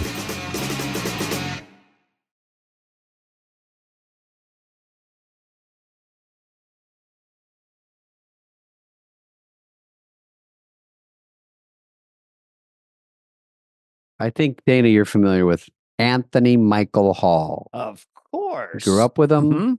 I was sort of very similar to him in twerpiness and skinniness and nerdiness. And so I really related to these movies. We're around the same age. So growing up, watching 16 Candles, of course, all the hits he had, Breakfast Club, and they were just pumping out. He has lots. He has Weird a big career. Science. Yeah, a lot of stuff to talk about. Big career. And he was on a Saturday Night Live cast member at the age of 17, youngest ever, in 1985 with Robert Downey Jr. and Randy Quaid. Met Madonna. So we go over that with our friend. Yeah, I think Eddie Murphy's the youngest, but it is Anthony Michael Hall, youngest. And he also loves Eddie Murphy. He grew up watching those comedy specials like we did. So lots to talk about. SNL. I was with Chevy Chase on Vacation, another monster hit. And he's got Trigger Warning coming out on Netflix, which is an action comedy. I mean, just an action movie with Jessica Alba, who we like, who we should come on here. I don't know why. I don't even know if she's hosted, but I like her. That'd be great. But season 3 of Reacher, he's in Reacher, he's all over that. Playing the heavy for season 3. I believe that's Amazon Prime or Amazon. And so we get into Stanley Kubrick. He talked to on the phone. We get in a lot of cool stuff. He was in Full Metal Jacket. He's worked with everybody. He's part of the Brat Pack. He doesn't make a fuss about it, but there's that famous era with Emilio Estevez. Everyone's sort of resistant about being in the Brat Pack. I guess it just sounds negative or something. Well, you were called the Bad Boys, weren't you, Sam? Oh yeah, the Bad Boys of SNL, and that's like it just sounds. I get why they think it sounds dumb. I don't know why, but I remember seeing a best of the Bad Boys, and I go, why are they the Bad Boys? I don't know why. We all came in together. And we were all idiots. And I don't mind that, but it's not quite as big as the Brat Pack.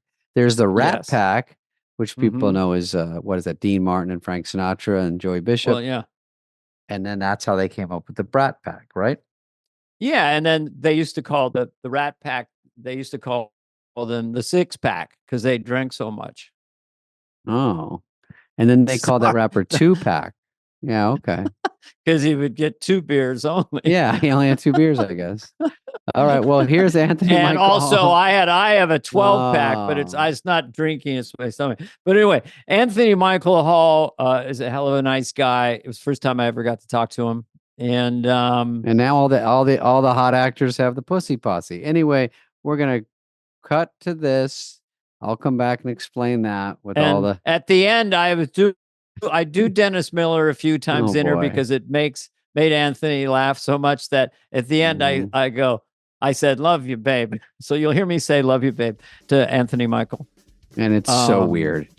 Okay, you have to wait till the end. Anthony Michael Hall. Wait for it. Yeah, Anthony Michael Hall.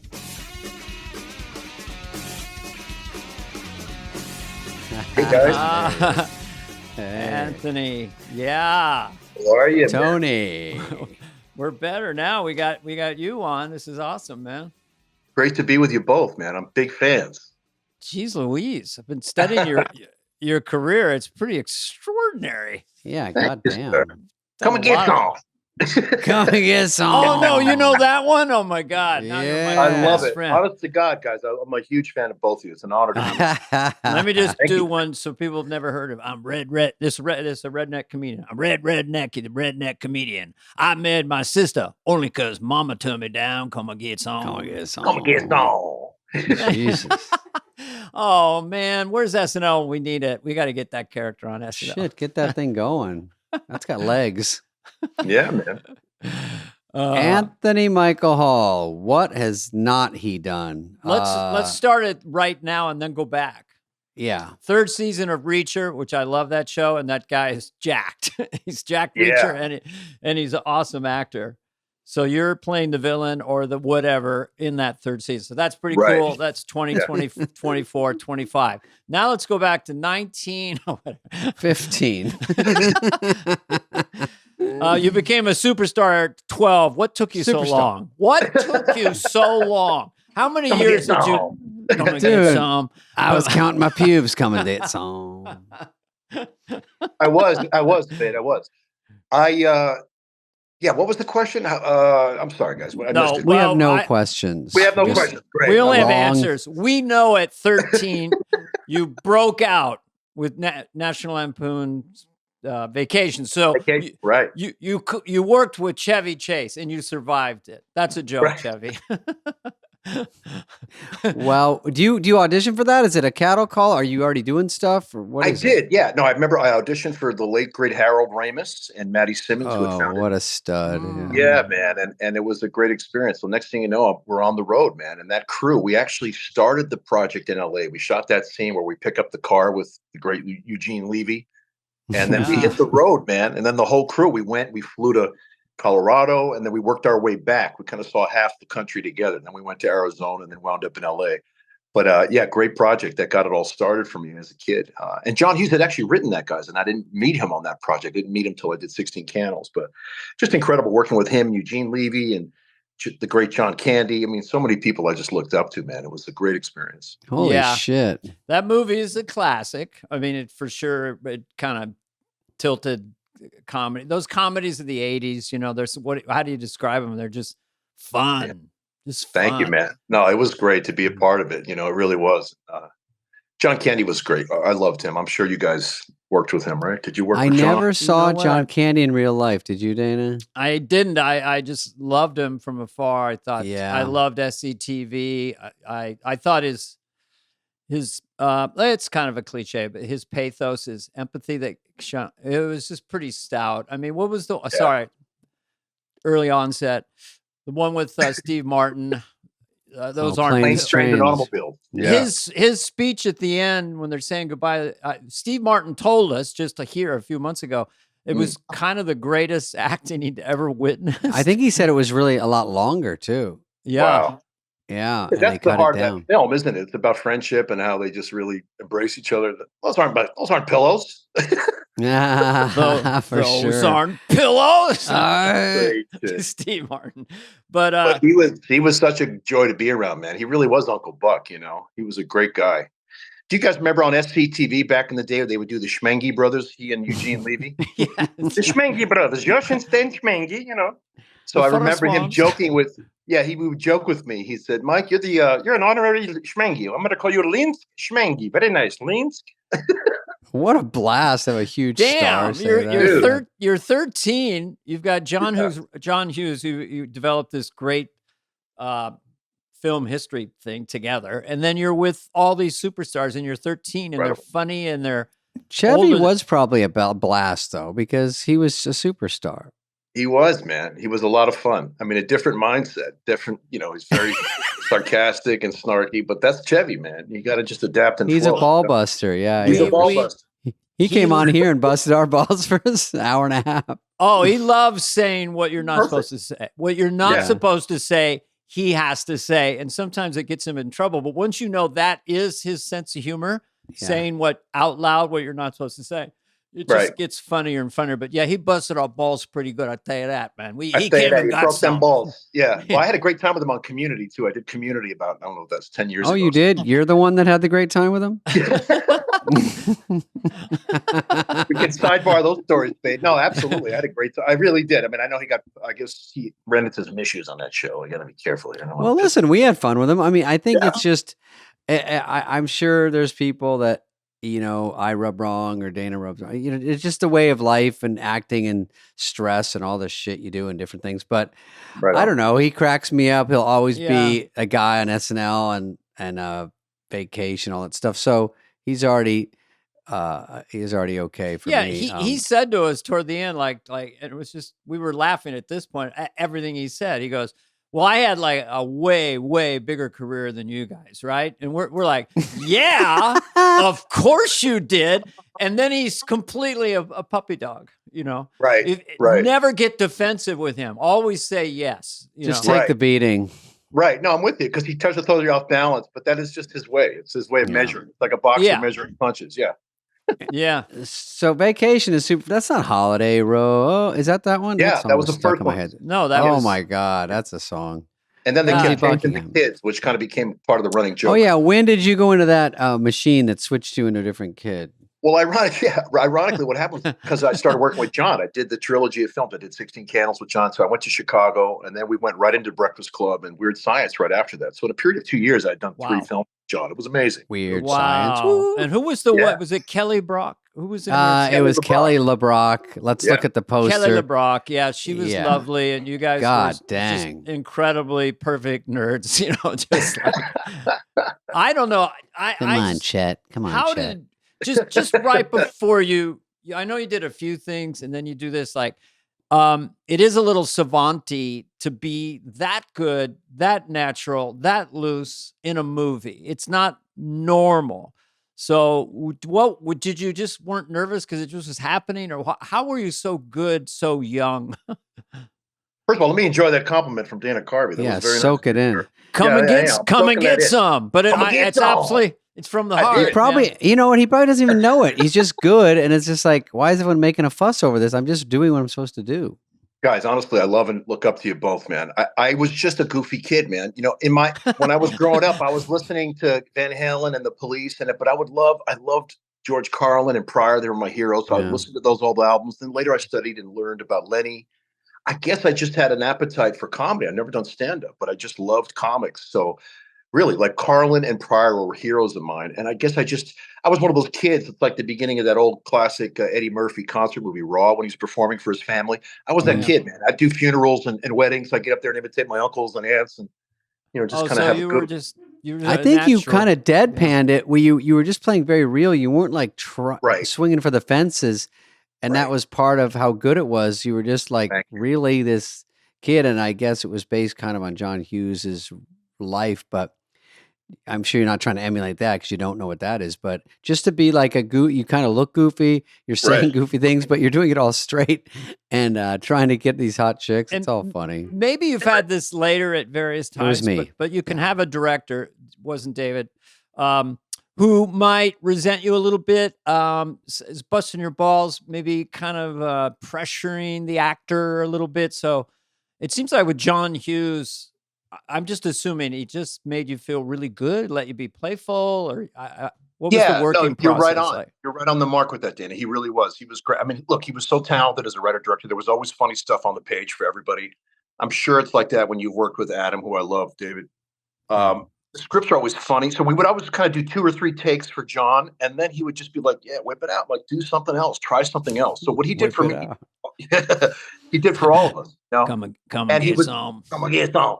He was really he was very lucid that way, very open to suggestions. And I think that was one of his great talents too, man. He had a gift, obviously, as a writer director, but he was also really cool and he would allow things to happen. And I think that sort of empathy and that sort of understanding of letting things develop was part of his genius too. I really do. Did he didn't overshoot then? Like, I had a director one, like so many angles, like you're actually exhausted. You come in at 8 a.m. and they get to your money shot at 6 o'clock that night. Right. Was he more facile moving masters, 2 shots? I know the lingo. Yeah, you do, sir. Yeah, no, yeah. he was. He moved quickly. He did. He didn't until we did something like The Breakfast Club, which was kind of like filming a play. But yeah, to your point, Dana, he it kept was it kind of- contained.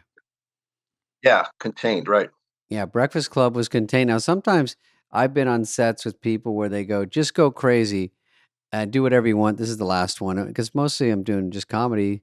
And some people with different backgrounds are very good, but you're going to get the same performance on every take. And they don't know when they say do whatever you want. They go, no, this is the way it's supposed to be done. And they don't take advantage of that. And I wonder, like on Breakfast Club, that you're a kid, first of all. Like the fact that you could even improv is kind of shocking. And then I guess everyone was loose enough to go with whatever.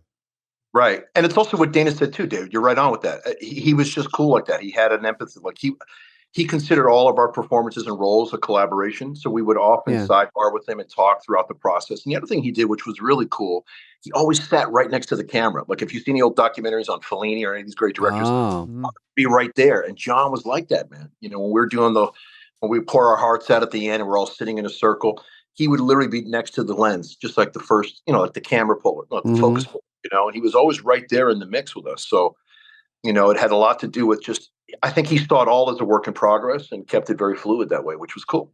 Yeah, well, whatever he captured was magic because there's a looseness and a sweetness to that. Those John Hughes movies of the 80s. The guy is so talented. I'm just going to ask you quickly about, well, Molly Ringwald was incredibly likable and natural in that movie. And Emilio Estevez, Judd Nelson as the badass. Yeah, kind of must have been fun for him. Ali Sheedy, and I know there's more Brat Pack. I don't want to dive into this yet, but those were your co-stars in that movie. You got anything that'll trend for us? Yeah, no, listen, I saw them recently. We did a signing. I do these,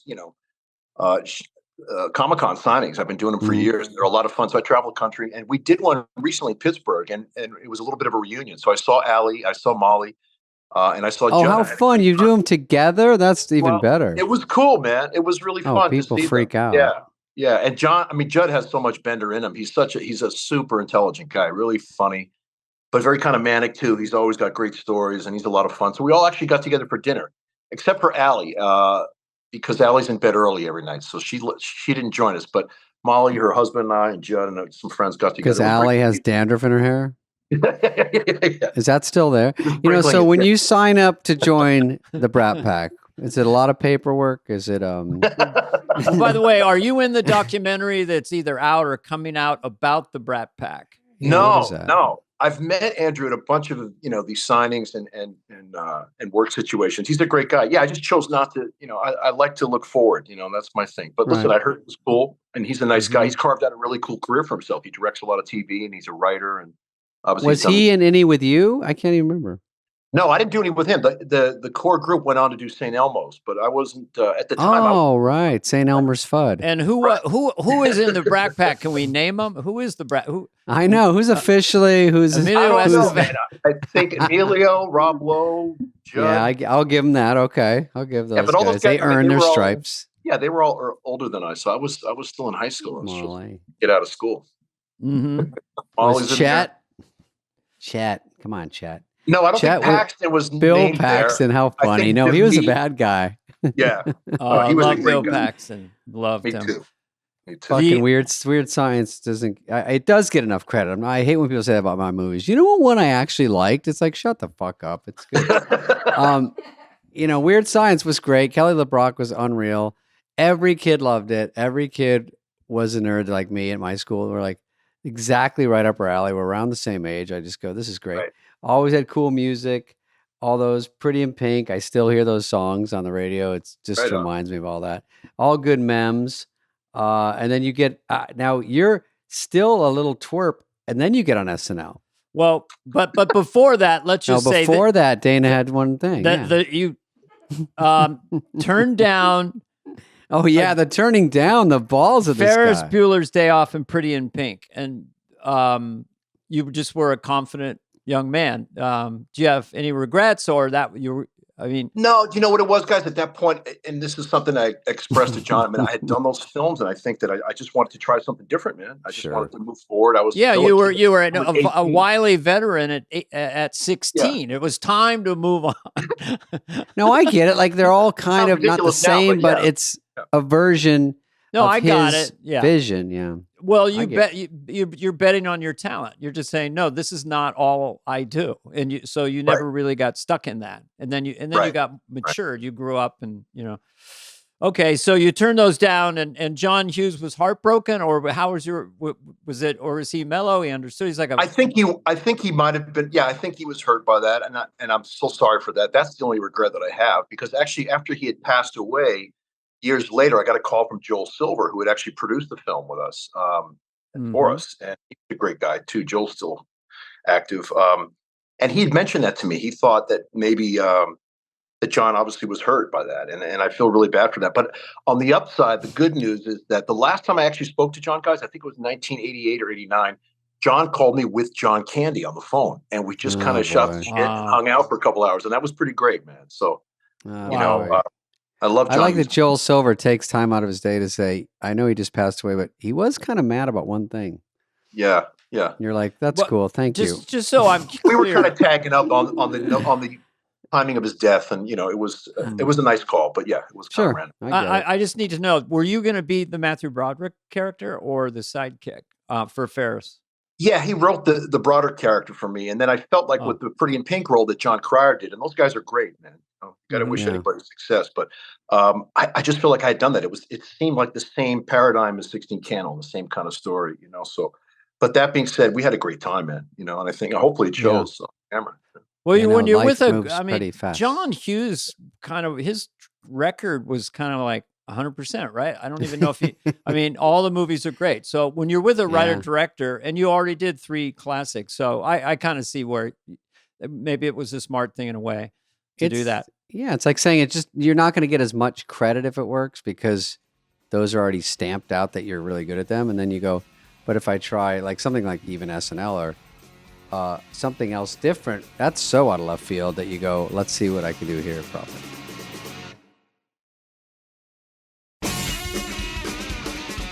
Will you walk us through them? So you're this movie star, you're doing this. I guess you're 17, and you have your people, agents or managers, you're huddling, you're thinking, and then how do you get on Saturday Night Live at 17, beat Eddie Murphy by 2 years? Yeah, Eddie was a hero of mine, and I was literally in my mother's apartment 2 years before watching him every weekend. I loved it. And, I just got a call after I had done those films. I got a call from Lauren's office, and it was just a direct offer. And to be honest, guys, I accepted. And then I remember walking around the city for a month or two before we started. I was basically shitting my pants because I couldn't believe I had committed to it. Because it just meant so much to me growing up. It really did. In the 70s, as a little kid, I would ask my mother to stay up late, and I would watch the show. And I just loved everybody from the original cast all the way up through Eddie and Joe Piscopo and those days. And, truthfully, 85, 86 season was one of the worst, if not maybe in 50 years of the show. But with that said, it wasn't your fault. We're number one.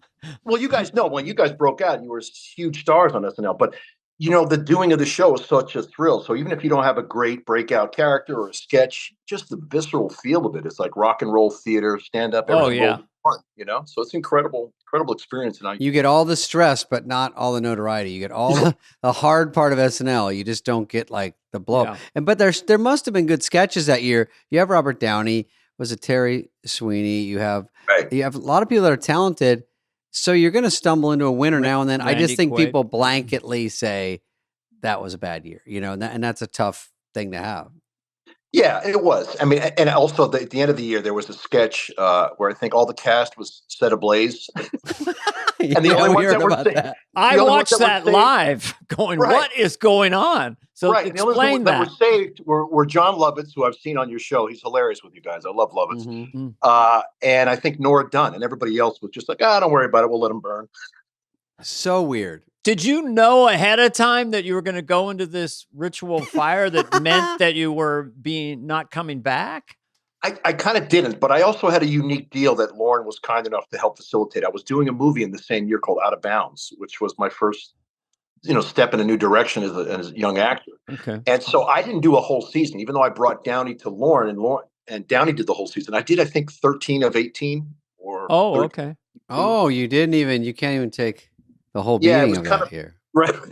You go, I'll come back for the fire, and that's it. Right, exactly. But it was an abbreviated season. But nonetheless, as you guys know, man, it's just the doing of the show is incredible. It's hard to put words to it, But also, people don't understand how much work is involved. It's a 6-day-a-week job, man. You're working your ass off. Oh, it's gross. Yeah. Oh, and you're going live in 36 hours. It shouldn't exist. It's ridiculous. It's that's why no one else does it. Was Lovitz, because that was John's, who's a good friend of us. Breakout year. That's The Liar was the sort of catchphrase killer year. What was it like? I remember being at Brillstein Gray on Broadway, guys. I don't know if Lauren held auditions. Remember that? Oh, yeah. Remember that? Yeah. Okay. Mm-hmm. And I remember Lovitz coming in, and he did The Liar, and it just killed. People loved it. And I've heard you guys talk when you had him on the show about his booming voice. Like he had that whole thing down. I guess it was from the Groundlings working on the Balderdash. Master Thespian and The Liar. He came Great in with voice. those two. And Yeah. Yes. Jealous. Yeah. Jealous. Yeah, exactly. I'm a star. Now, is Downey, when you're on there with him, are you buddies or you just meet him there? We had met doing Weird Science, David. And that's right. Weird Science. Woo. He was in there. Yeah, man. Oh, that's right. Yeah. And so I was we had become good friends, and we actually wrote a script together along with his father, the great Downey Sr. Mm-hmm. It was around that time. And then, yeah, I mean, it came up that I got the show, and I spoke to Robert, and I was able to help him with his audition. And then Lauren loved him, and again, it was at Brillstein Gray, over there. He The does old have office. star quality. Yeah. And so did he have a good time? You guys all, I mean, was it fun doing it? It just didn't work out, or was it just all like you knew, shit, this is an uphill battle? I think it was all the above, David. It was fun. It was an uphill battle. I mean, it's a very competitive atmosphere, as you guys know, with writers, but the whole process of doing the show was amazing, man. You come in on a Monday, as you guys know and remember, and all the sketches had to be delivered by Wednesday, and then you're rehearsing around the clock, man, from Thursday on. So just you got to be all in, man. Even if things aren't hitting with the audience, and you really won't know until it's live anyway. So it's hard to.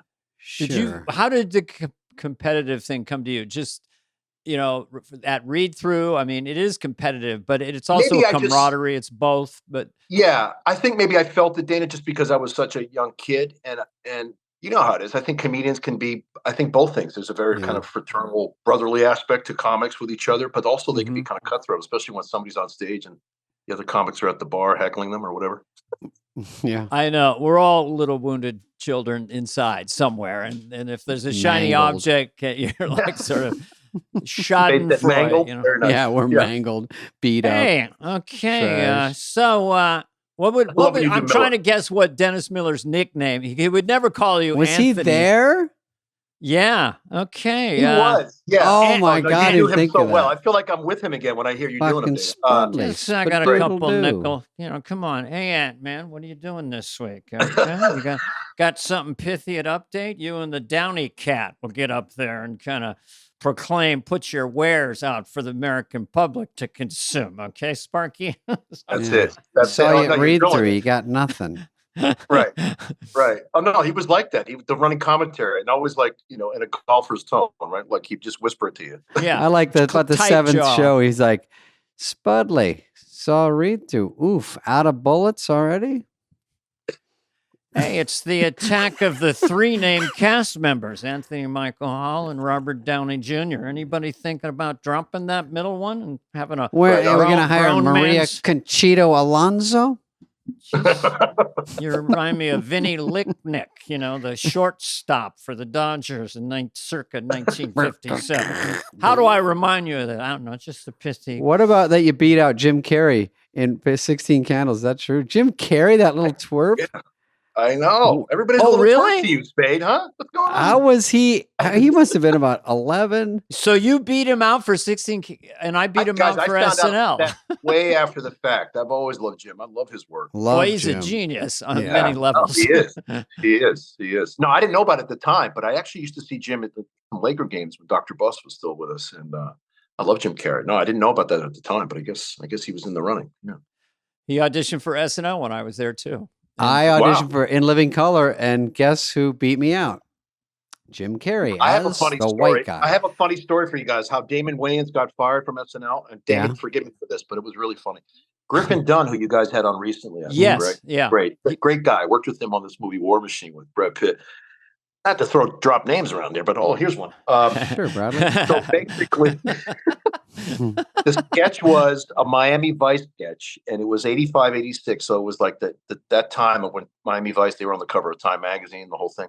So Damon was going to be playing, was it Crockett or Tubbs? I can't remember. And Griffin was playing the Don Johnson role. Right. Mm-hmm. But I had a running joke with Damon, which was he was a supporting player at the time, right? He hadn't made it into the cast. So every time I would see Damon in the hallway, I would go, February, because that was the time for sweeps, and then Lauren would make decisions, and maybe he would be up to be, brought into the cast. So it'd be February was our running joke. But anyway, he came on live and did this sketch. It was obviously a Miami Vice setup, but he wound up doing it like the character he did on Living Color, like very gay and effeminate. Hey, yeah. Right, exactly. But he didn't tell Lauren or anybody else, so he promptly got fired. Yeah. He just did it live, and I think it threw everybody off. I don't know if Griffin was pissed off, but I think Lauren was. So anyway, that led to his firing. But then again, he wound up on Living Color, so Damon's great. Where were you standing when that happened? Were you around? Were you in 8H watching the sketch live and going, "Holy shit"? I was. Yeah. I think I was probably like in the hallway there, guys, that we often filmed. Yeah. Where they would shoot stuff. The where funny where thing the, is, audience. I know you're a cast member, but another funny part is back then, even when I was there, if your friends or anybody come, they can go stand 3 feet from Kurt Cobain and watch and just stare because there's no security really anywhere. Everyone just walks around and Phil Hartman's running through and he can't get to his quick change and people are spilling their red cups. And you're like, everyone there shouldn't be right here. You shouldn't be part of the show. They're literally like 1 foot away from a sketch. Very odd. I think they've probably cleaned that up. Did you have some moments that, like, because I remember Neil Young, I'll just give my one. He was playing something acoustic, and I wandered around, and I was like 5 feet from him, and it was like, that's Neil Young, and it's just kind of mind blowing. Did you have some of those with music guests or with guest hosts? I don't. Yeah. You know. Well, the season opener was Madonna. That was a trip because Madonna was, top of the world then. She was gorgeous. Oh, shit. So I was kind of freaked out by working with Madonna. She was incredible, had great energy and charisma. Of course. But musically, like when George Clinton and Parliament Funkadelic played, or Meditator, there were so many moments where you're mind blown. You're like, what the hell am I a part of? It was really incredible. Yeah. Dane, I did a movie with George Clinton, just FYI. It's not Brad Pitt, but who haven't you worked with, David? I think I've hit up most of SAG at this point. and pieces of AFTRA. Right on. We had Roy Orbison was on my first season. Wow. And he's the Roy Orbison, but it was people forget and stuff. And he comes out, he sings like an angel. If he looked like Elvis, he would have been the biggest person. Yeah. And I remember at the party, Lauren going, the thing about tonight's show was Roy Orbison. You tend to forget. And then you see it and you remember. I love it. I go, did you just think of that, Lauren? No, your Lauren is impeccable. I mean, he's incredible, man. I learned so much watching Lauren. It was incredible. I remember he took us to a Yankee game, me and Downey, and when he was with Nicholson. So we went with Lauren. Nicholson. Okay, let's hear this story. Lauren, Nicholson. No, it's not a big story, but it was just like he took us to a Yankee game. It's like, we're going to be going, I can't do Lauren, but we're picking up Jack, and then I'll get you and Downey, and then anyway, we went up to the Bronx. That's good. I think, I think Jack. I learned from you, didn't I? I think he shook about 500 hands on the way to our seats, but it was pretty great. Just having moments like that. I had one. Can I tell mine? It's 10 seconds. So I go, and it's Chevy and Lauren and I, and then this is 86, so I'm all blown away over the whole thing. And then Chevy goes, "Hey, you want to meet Mike Tyson?" Because Mike Tyson was sitting way down toward the field. And you want to come with me and meet Mike Tyson? So we're wandering through the crowd, and it's peak Chevy. Oh my God. Chevy. I hadn't been on TV at that point. So we met Mike Tyson. Yeah, you guys look great. I love them. If you want to go to the park later, we could do the seesaw. I like seesaws. Push me in a swing. It's all a word. If you can say seesaw as Mike Tyson, you have him. You're 98%. Word and you're there. Right. Yeah. Right. Seesaw. So, wait, did you have a crush like I did on Beverly D'Angelo and still do? Oh yeah, that guy. I was on Rich Eisen's show the other day, and I told that story. I was basically got caught by Maddie Simmons. Well, I got caught when they were doing the Psycho spoof scene where Chevy comes to the shower and he's waving a banana at her. And of course, a 14-year-old me snuck on the set, and I was watching because she went topless there, even though it was a closed set. So my dumbass was busted by Maddie Simmons, who was also there, the producer of the show. But yeah, so Beverly was great. She was a lot of fun. She still is. She's a fun lady. Oh, she's great. What starlet did you lose your virginity with? Well, yeah, go ahead. Come on. Just give me the first 5. You don't have to answer that. I'm just thinking teenage hormones, movie star. Kelly LeBrock, who else? Dana, you know how it is. I don't want to. No, you don't have to say anything, but let's just suffice to say you were getting really, really famous as a horny teenager. And we don't even know what happened to that. But like Mickey Rooney told me a long time ago, money makes you handsomer. This is true. Yeah. No, we won't go into it, but let's suffice to say that you did just fine. How about Spade, though? I heard he has a bevy of ladies knocking Spade? at the door. Oh, I will tell you that the good one. The dating spiked up a little bit when I got some fame, and it really was flatlining until then. It was literally 0. So I do think that there's a little extra special sauce when you have something because girls like whatever.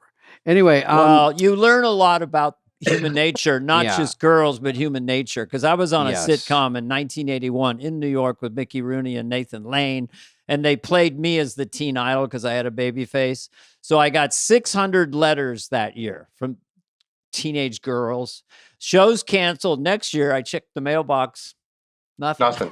Oh, wow. So a good lesson in show business. Show business can be a beating, as we discussed earlier. Yeah. Anthony, before I get to trigger warning, I do want to ask you that when you were on SNL, and you might not remember that year, but it says here, A gentleman tour. now this will be wrong because anything we look up on someone is wrong, but you will have to be assigned impressions on SNL, right? Were they easy for you? Were they hard? Did you do anyone? Do you have anyone left in the tank? You know what? We did a sketch with Madonna that first episode, and I think the joke was all of her supposed famous lovers kept walking in on her. So I came in as Robert Kennedy, I think. And Downey was either Elvis. I don't know who Downey was playing. Anyway, it was pretty funny. So I did my best, my best Kennedy. It sounded more like John F. Kennedy, but I think I was playing Robert. But Wait, that's what I do for you. Oh, was it Bobby or was it Little John John? I think maybe Downey was playing JFK and I was Bobby, and then then Randy came in as Elvis at the end. And the idea is we kept interrupting, their personal time. Well, I would have done that. I would have done just a big Kennedy accent, rather than specifically trying to do. Yeah. Right. Just well, make I'm it from sound. Boston, so it's an easy thing. I know that sound well, so it's easy to. Can we hear a little more? Because I was thinking about some of. Well, Spade's JFK movies. was ask not what your country can do for you, but what you can do for your country. Yeah. Not that. I mean, I'm in the presence of a master here. I can't really. No, not at all. It's all words. The best one to do, John F. Kennedy, is ending with hard. We don't do it because it's easy. We do it because it's hard. Hard. Yeah, and you can't abstract it enough. Hard.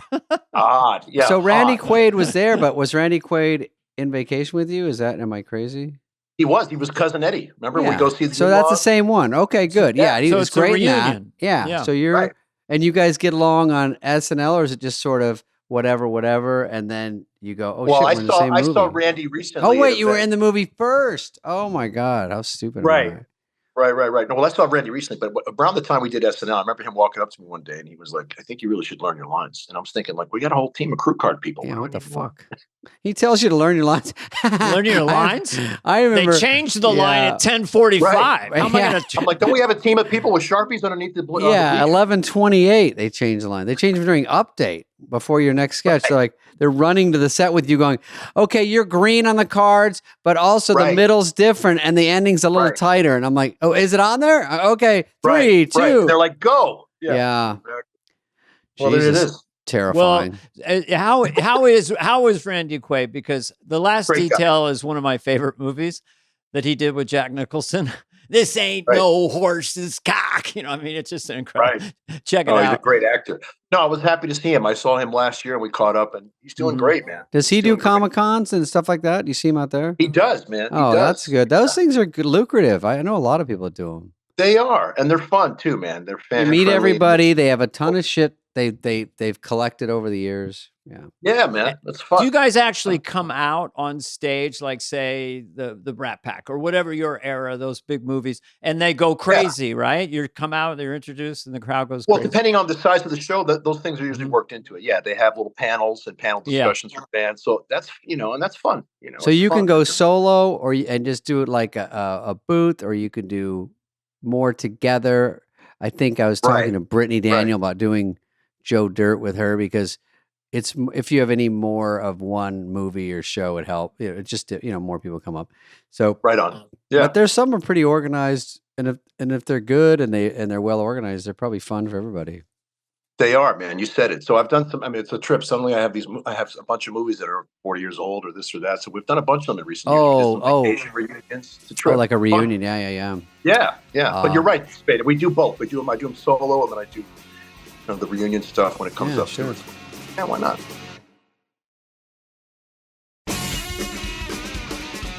Who's the person of this era that we're talking about and all these actors you've worked with that just made you laugh the most or that you had a connection with in terms of what's funny? Or even when you do these reunions, usually there's somebody who has an attitude that will make you laugh. I don't know. Well, a couple of guys I mentioned, Chevy's hilarious. I mean, he's fun. He's doing well. His health is good. You know, he's doing That's well. good to hear. Judd is a lot of fun. Judd is a really funny guy. Downey, you know, he doesn't do the shows, but he's a lot of fun to work with. I mean, he's always been great. He doesn't need the money now, right? The bastard. Fuck. If I had his money, I'd throw mine away. You mean the guy from Oppenheimer? Yeah, exactly. Yeah. No, but he's a great guy. To his credit, Robert has always been true blue, man. He's a great guy, you know. I heard loyal. some documentary I watched. It said something great about money. And the guy said in this documentary, said, money's like Miracle Grow. If you're a good guy, it'll make you a nicer guy. If you're an asshole, it'll make you a bigger asshole. True. It sounds really true. I'm going to use that. So there's a couple interesting things because I'm, and you can speak to them any way you want. Like, obviously, I'm a Kubrick fanatic, like a lot of people, and the Beatles, but, you know, Kubrick is Kubrick. I get why Kanye West said, hey, man, I'm Kubrick, because that's the ultimate artist. So you were going to be in Full Metal Jacket. Right. And then somehow it didn't work out. Is that a hard memory to come up with, or is it just sort of an interesting? No, I think it's an interesting, you know, Did you meet him? Did you meet Stanley Kubrick? I didn't. What happened was I was shooting Weird Science at the time. This is 84. And I was at, Weird Science.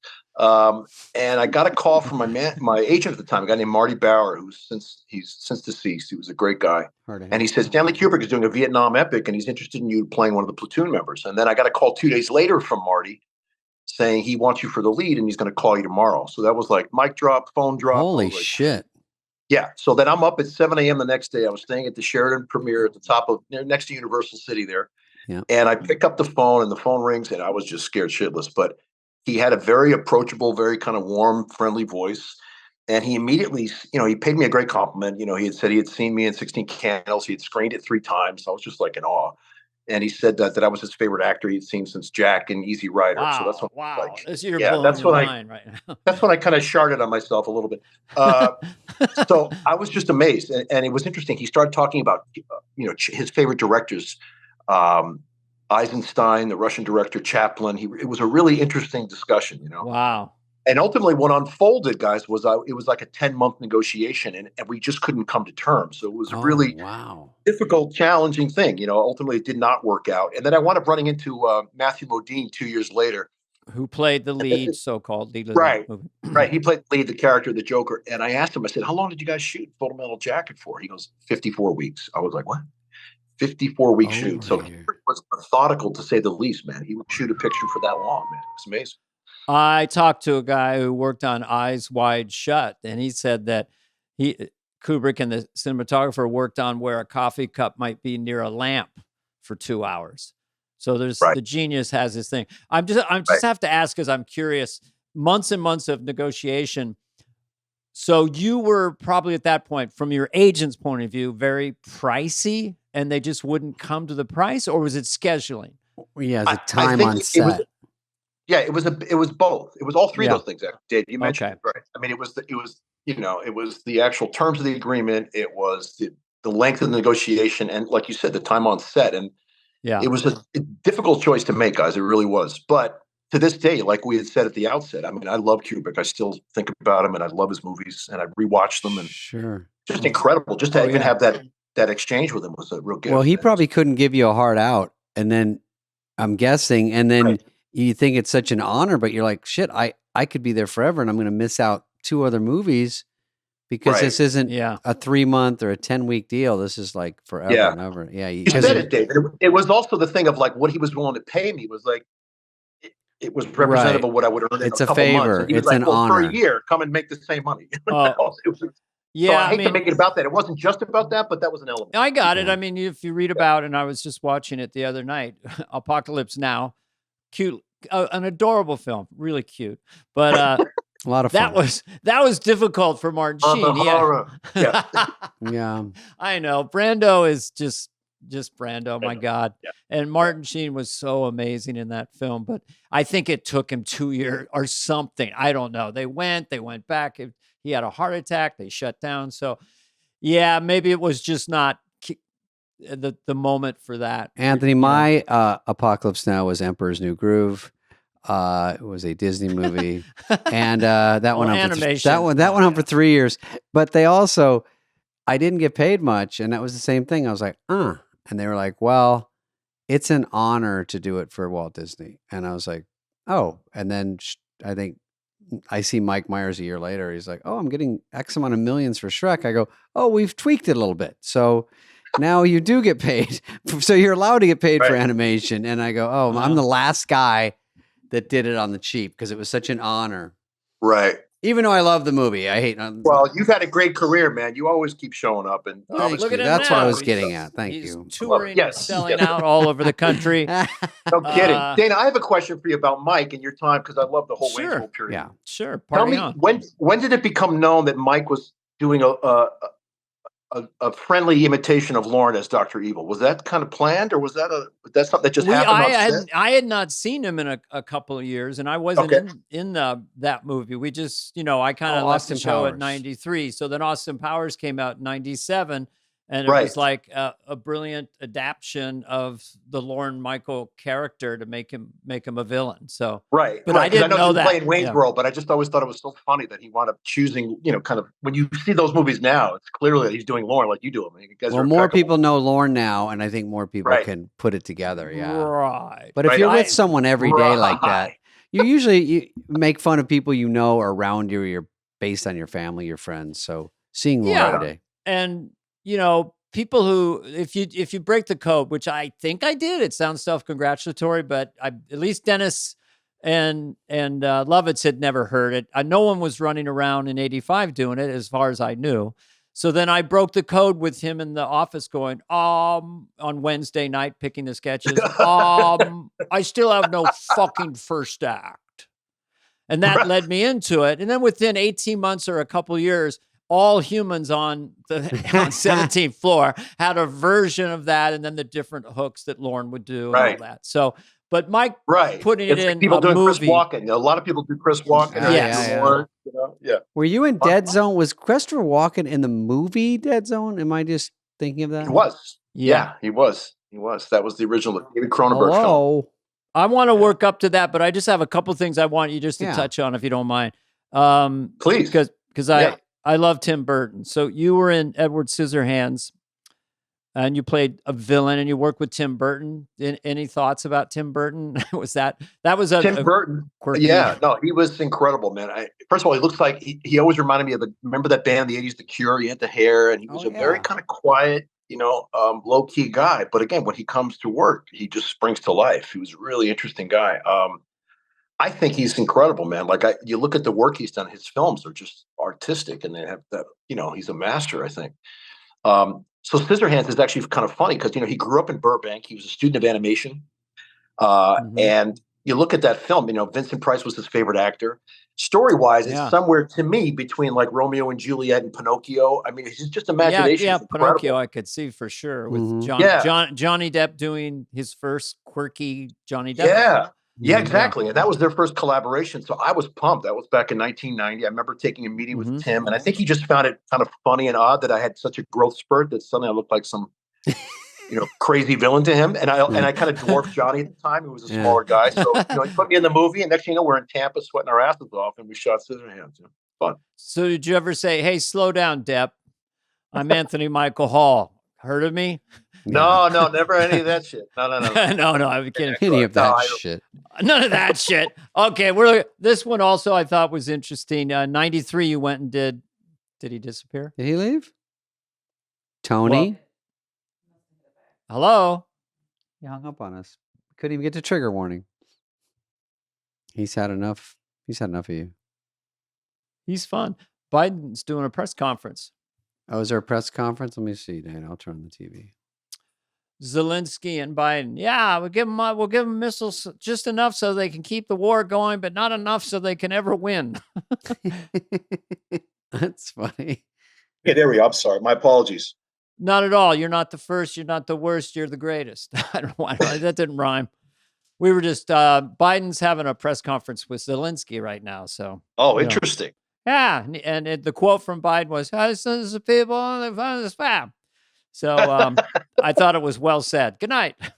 Yeah, we talked about trigger warning. We went over the whole thing, so we don't have to talk about that again. No, I'm kidding. Trigger warning. No, Mike, for the folks at home, he accidentally unplugged his computer, but he's back. He said, I've had just about enough, and then we didn't see him anymore. no, this Can is you guys hear me? technical issue. I can hear you now. Yeah. So I Okay, found great. this Sorry. interesting, because no one keeps track of everybody, all the work they're doing, but you're in 6 Degrees of Separation, kind of Will Smith's big breakout dramatic role, and you Right. play his gay lover, and then they're in the script. Well, why don't you take it from there and then tell us about Denzel Washington calling him? Oh yeah, that was kind of funny. So I remember auditioning for that, and I read for another role, and then Fred Skepsey, he was a character. He looked like Gerard Depardieu. He was a very funny Australian guy, had a great sense of humor. He said, "Try this other part," and then I came back and auditioned for that role, and I play this kind of Svengali, this guy who leads Will's character to the upper echelons of the Upper East Side New Yorker Yeah. I saw the elite. movie. Great. So that was that, yeah. And then I remember when we did that scene where we were kissing. I mean, we didn't actually kiss in the scene; it was just a little camera lean-in fake thing. But I remember seeing Will on Oprah, and he made quite a to-do of it, how he called Denzel, and and it kind of led to an Oprah story, which I thought was pretty funny. But anyway, And nothing Denzel trumps kind the of said slap, it, right? I mean, that was Denzel that was a said highlight. it's not a good look to kiss a man for your career. This is the early 90s on camera. Right. I think that's what Denzel Yeah. said. Yeah. Yeah, I mean, I just think I forget what Denzel's quote was, but listen, it was a great experience. It was a fun project to be a part of, and I think I got some Oscar nominations. So it was big, and Will Smith was great in that. I mean, it was really fun. And then you do you directed for the first time, not the last time in '94. You did Hail Caesar for Showtime. Yeah. So that you taken all the expertise you'd learned at the heels of a lot of great directors. So, right. And you've done a I lot had of that. fun with that. And I got Sam Jackson in that, and Downey showed up, and it's a fun movie. It was goofy, but it was fun to shoot. And it was a quick one. We shot it in about 5 weeks. Yeah. I nominate Samuel L. Jackson as the greatest American movie star of the last 30 years. Because when you add up all he's done, and then Definitely he's made the most Marvel, money. he's in the all the Tarantino films.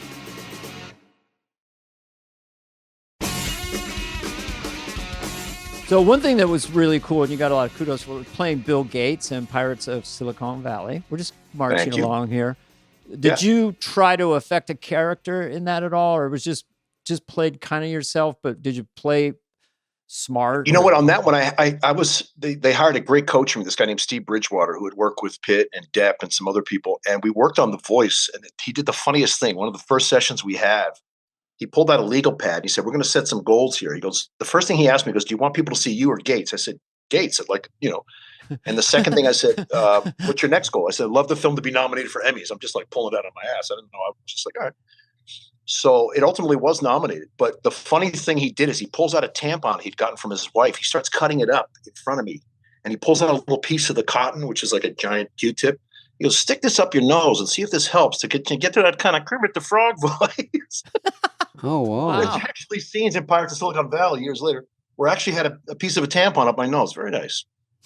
So I have one right now. It was a fun project. It was interesting. It was about the battle for software at the time. And Noah Wiley from ER, you guys will remember, he played Steve Jobs. Oh, yeah. He really looked like Steve Jobs too. Oh yeah, he It was did. a fun project, man. It was a lot of fun. Damn. Yeah. And then you star for 5 years, The Dead Zone, Yeah. science fiction. I never thought I'd have a show. It was a lot of fun. It was a great role. It cracked me up though, because I never had a day off. I was, even when I'm in a vision, I'm watching everybody. So I kind of was there all the time. But it was a great experience, man. It really pushed me as an actor. It's funny. 5 years goes by Correction, quick. fun. Suddenly you're like, are we going to get canceled? Are we doing this? And suddenly 5 years later, you're like, I'm still doing this. Right. You've had that experience. You've had a lot of hit I've shows. had that with It takes you and- off guard, and it's a happy surprise. They don't know if they're picking it up, and then suddenly you keep going. That's great. Right. Yeah. Right. Now you got trigger warning with Jesse. Is it Jesse Alba in that? Jessica Alba. Netflix. She's serious. She kicks ass in the film. Man. Oh, She's yeah. great. I'm looking at it right now. I'm looking at the, not the trailer, but they're just showing stuff on it. Shit. This comes out June 21? June 21st, starts streaming on Netflix. Yeah, man. I love the fact the actors and actresses who become moguls, they start companies like her, Gwyneth Paltrow. Yeah. It's very interesting, acclaimed, have great careers, but just go into business and fall in love with it. So she's kudos to her, man. I didn't think I I'd agree. say that. Yeah. Here. Yeah, no, definitely. And her company co-produced the film. She's really on top of her game. She knows her stuff. She had a real background with action, so she's done a lot of the Robert Rodriguez films. Oh and her yeah, own Dark series. Dark Angel. Dark yeah. Angel. Yeah, so she knows her stuff. She's kind of a ball buster too. I mean, I see her out sometimes. She's pretty funny. Yeah. No, she's she's cool. fun It to was a hang good out experience. We with. shot in Santa Fe, which was fun. Never been to New Mexico before. It was pretty cool. It's near And your what are you? home What are state, you in Arizona this? there? Yeah, I'm from Arizona. Yeah, very similar. Montana. No applause. Montana always wins because it's only 700,000 people. It's the size of Texas. I mean, there's no Right one on. up there because of the winter. Where do you live now, Dana, with your family? Are you up north in Northern Cal? Or? Central California, but Okay. I have a place in Northern California. Grew up there in the Bay Area. Nice. So yeah. Where Yeah, are you right now, Anthony Michael? Yeah, where do you think you are? You don't I have live to at home say. here in LA. Yeah, at the beach. Oh, Yeah, man. I'm kind of curious. So, Reacher comes out. Have you already filmed it? I'm assuming. Yeah, we just wrapped season 3 of Reacher, and I was in Toronto for 6 months. It's funny. It's a season that took a year. I just had my first kid last year. I have a new son, Michael. Congratulations. Thank you, sir. What's he his was name? born. Michael. Yeah, he was born when we started, and then the strike happened. So this season wound up taking a year, but it was a lot of fun. Great action, great crew, and look, it's a juggernaut of a show. It's a big it's hit. huge. Yeah. I'm having fun with it, man. It was cool. Did you throw punches in those episodes? Were you a villain? What's kind of your vibe? No, What'd I don't. I have some action stuff, but I have a bunch of I'm kind of a mobster in this film in this season, and I have henchmen. I have there's this guy named Oliver Richters who's like 7'2". He's a giant, and he kind of takes on Reacher for me. So I got guys doing my dirty work. Yeah. Well, are there other? Is that what kind of role besides that? That sounds like a blast to have henchmen and be a badass. Yeah. Well, it's based on one of the books that Lee Child wrote in the Reacher series. I guess there've been like 28 of these books, and it's a character called Zachary Beck. And on the surface, he's a wholesale rug dealer, but there's a lot. There's a lot more at play here. I can't give it away. I don't want to piss off Amazon, but no, not at all. Yeah, I'm in the whole season, man, and it was a lot of fun to shoot. We just wrapped it. They're actually shooting until next month, but I just finished a few weeks ago. Yeah. Wow. So Well, what we'll would be look your for dream role if you were trying to go for it again? I mean, is there anything you haven't played? Do you want to put prosthetics on and I think that'd be fun. I mean, seeing what Downey did in The Sympathizer, that was great. I told him he did some great work in that. It reminded me of like Peter Sellers and being there. I mean, in Strangelove, the kind of stuff he was doing. But The Sympathizer, so that would be fun. I'd love to get behind the camera too and direct some comedies. I'd love to work with Sandler if Spade could put in a word for us. Yeah, let me talk to him. Sabathoo. I'll put us Adam on hears all three-way. our podcasts at one point, but yeah, Sandler's he's a master of his domain. At this He's point. incredible. He He's knows, incredible. He knows He how really to is. make movies. Yeah, and what a sense of decency. The fact that he's been so loyal to all you guys that came up together. It's really, really fantastic, man. Yeah, he's sentimental about us. He really is. I mean, I think beautiful. that the camaraderie, esprit de corps, whatever you want to call it, Sure. going through the sausage factory of 8H and Yeah. if you're nice to people on the way up, they love you forever. Yeah. When you're nice to someone when they're nobody. Yeah. I try to be nice to nobodies. Isn't that nice of me? You're not self-congratulatory. The king of all snark, David Spade. I do. If there's paparazzi around, I'm always nice to everybody. Yeah, okay, kid. Yeah, because Dennis would be snarky, but it was so funny, though. Okay, Spudley. Listen, I have a thing for Dennis. He helped me out a lot, and he was my favorite comic. So right. He can Did he really no call you wrong. Spudley? Spudley. He has, right? Yeah, Spadoodle. Yeah. He calls me Carvey. It never has called me Dana. Okay, Carvey, what's up today? All right. You got a little funny character you're working on, some kind of altered vision of yourself, some kind of Okay, sorry. Sold my house. Got a couple beans in my jeans. Yeah, he's. I love it. Yeah. Well, but we'll let you go. But just want to remind everyone of. Obviously, you've done a lot, and you're very nice, and you're very nice to everyone that's worked with you. You're very cool about that. Great positive. reputation. Yeah, it's very cool. Thanks, brother. Trigger warning does look cool, and that's just coming up on the 21st. And it looks like there's some action. You got your Jessica Alba and Anthony Michael Hall. It looks like a lot of fun, and maybe some fighting. Looks like she's on the rampage in this. Oh, she's kicking everyone's ass in this movie. I love it. Yeah. Well, I'm looking forward to it, buddy. I like these kind of movies. I appreciate it, man. Yeah, Thanks listen, for, it's an honor to be with you guys. I'm a big fan. I watch and listen weekly, so it's great to be with you guys, man. Thank you for the I'll opportunity. just leave you with this. You came and got some. Yeah. Come get some. you came and you got some. You came and got Right some, and we got some. Right on. All right, buddy. We'll talk to you Pleasure to soon. meet you. All right, guys. Thank you so out. much, man. Love Great. you, babe. Appreciate it. Bye-bye. This has been a presentation of Odyssey. Please follow, subscribe, leave a like, a review, all this stuff. Smash that button, whatever it is, wherever you get your podcasts. Fly on the Wall is executive produced by Dana Carvey and David Spade, Jenna Weiss-Berman of Odyssey, Charlie Finan of Brillstein Entertainment, and Heather Santoro. The show's lead producer is Greg Holtzman.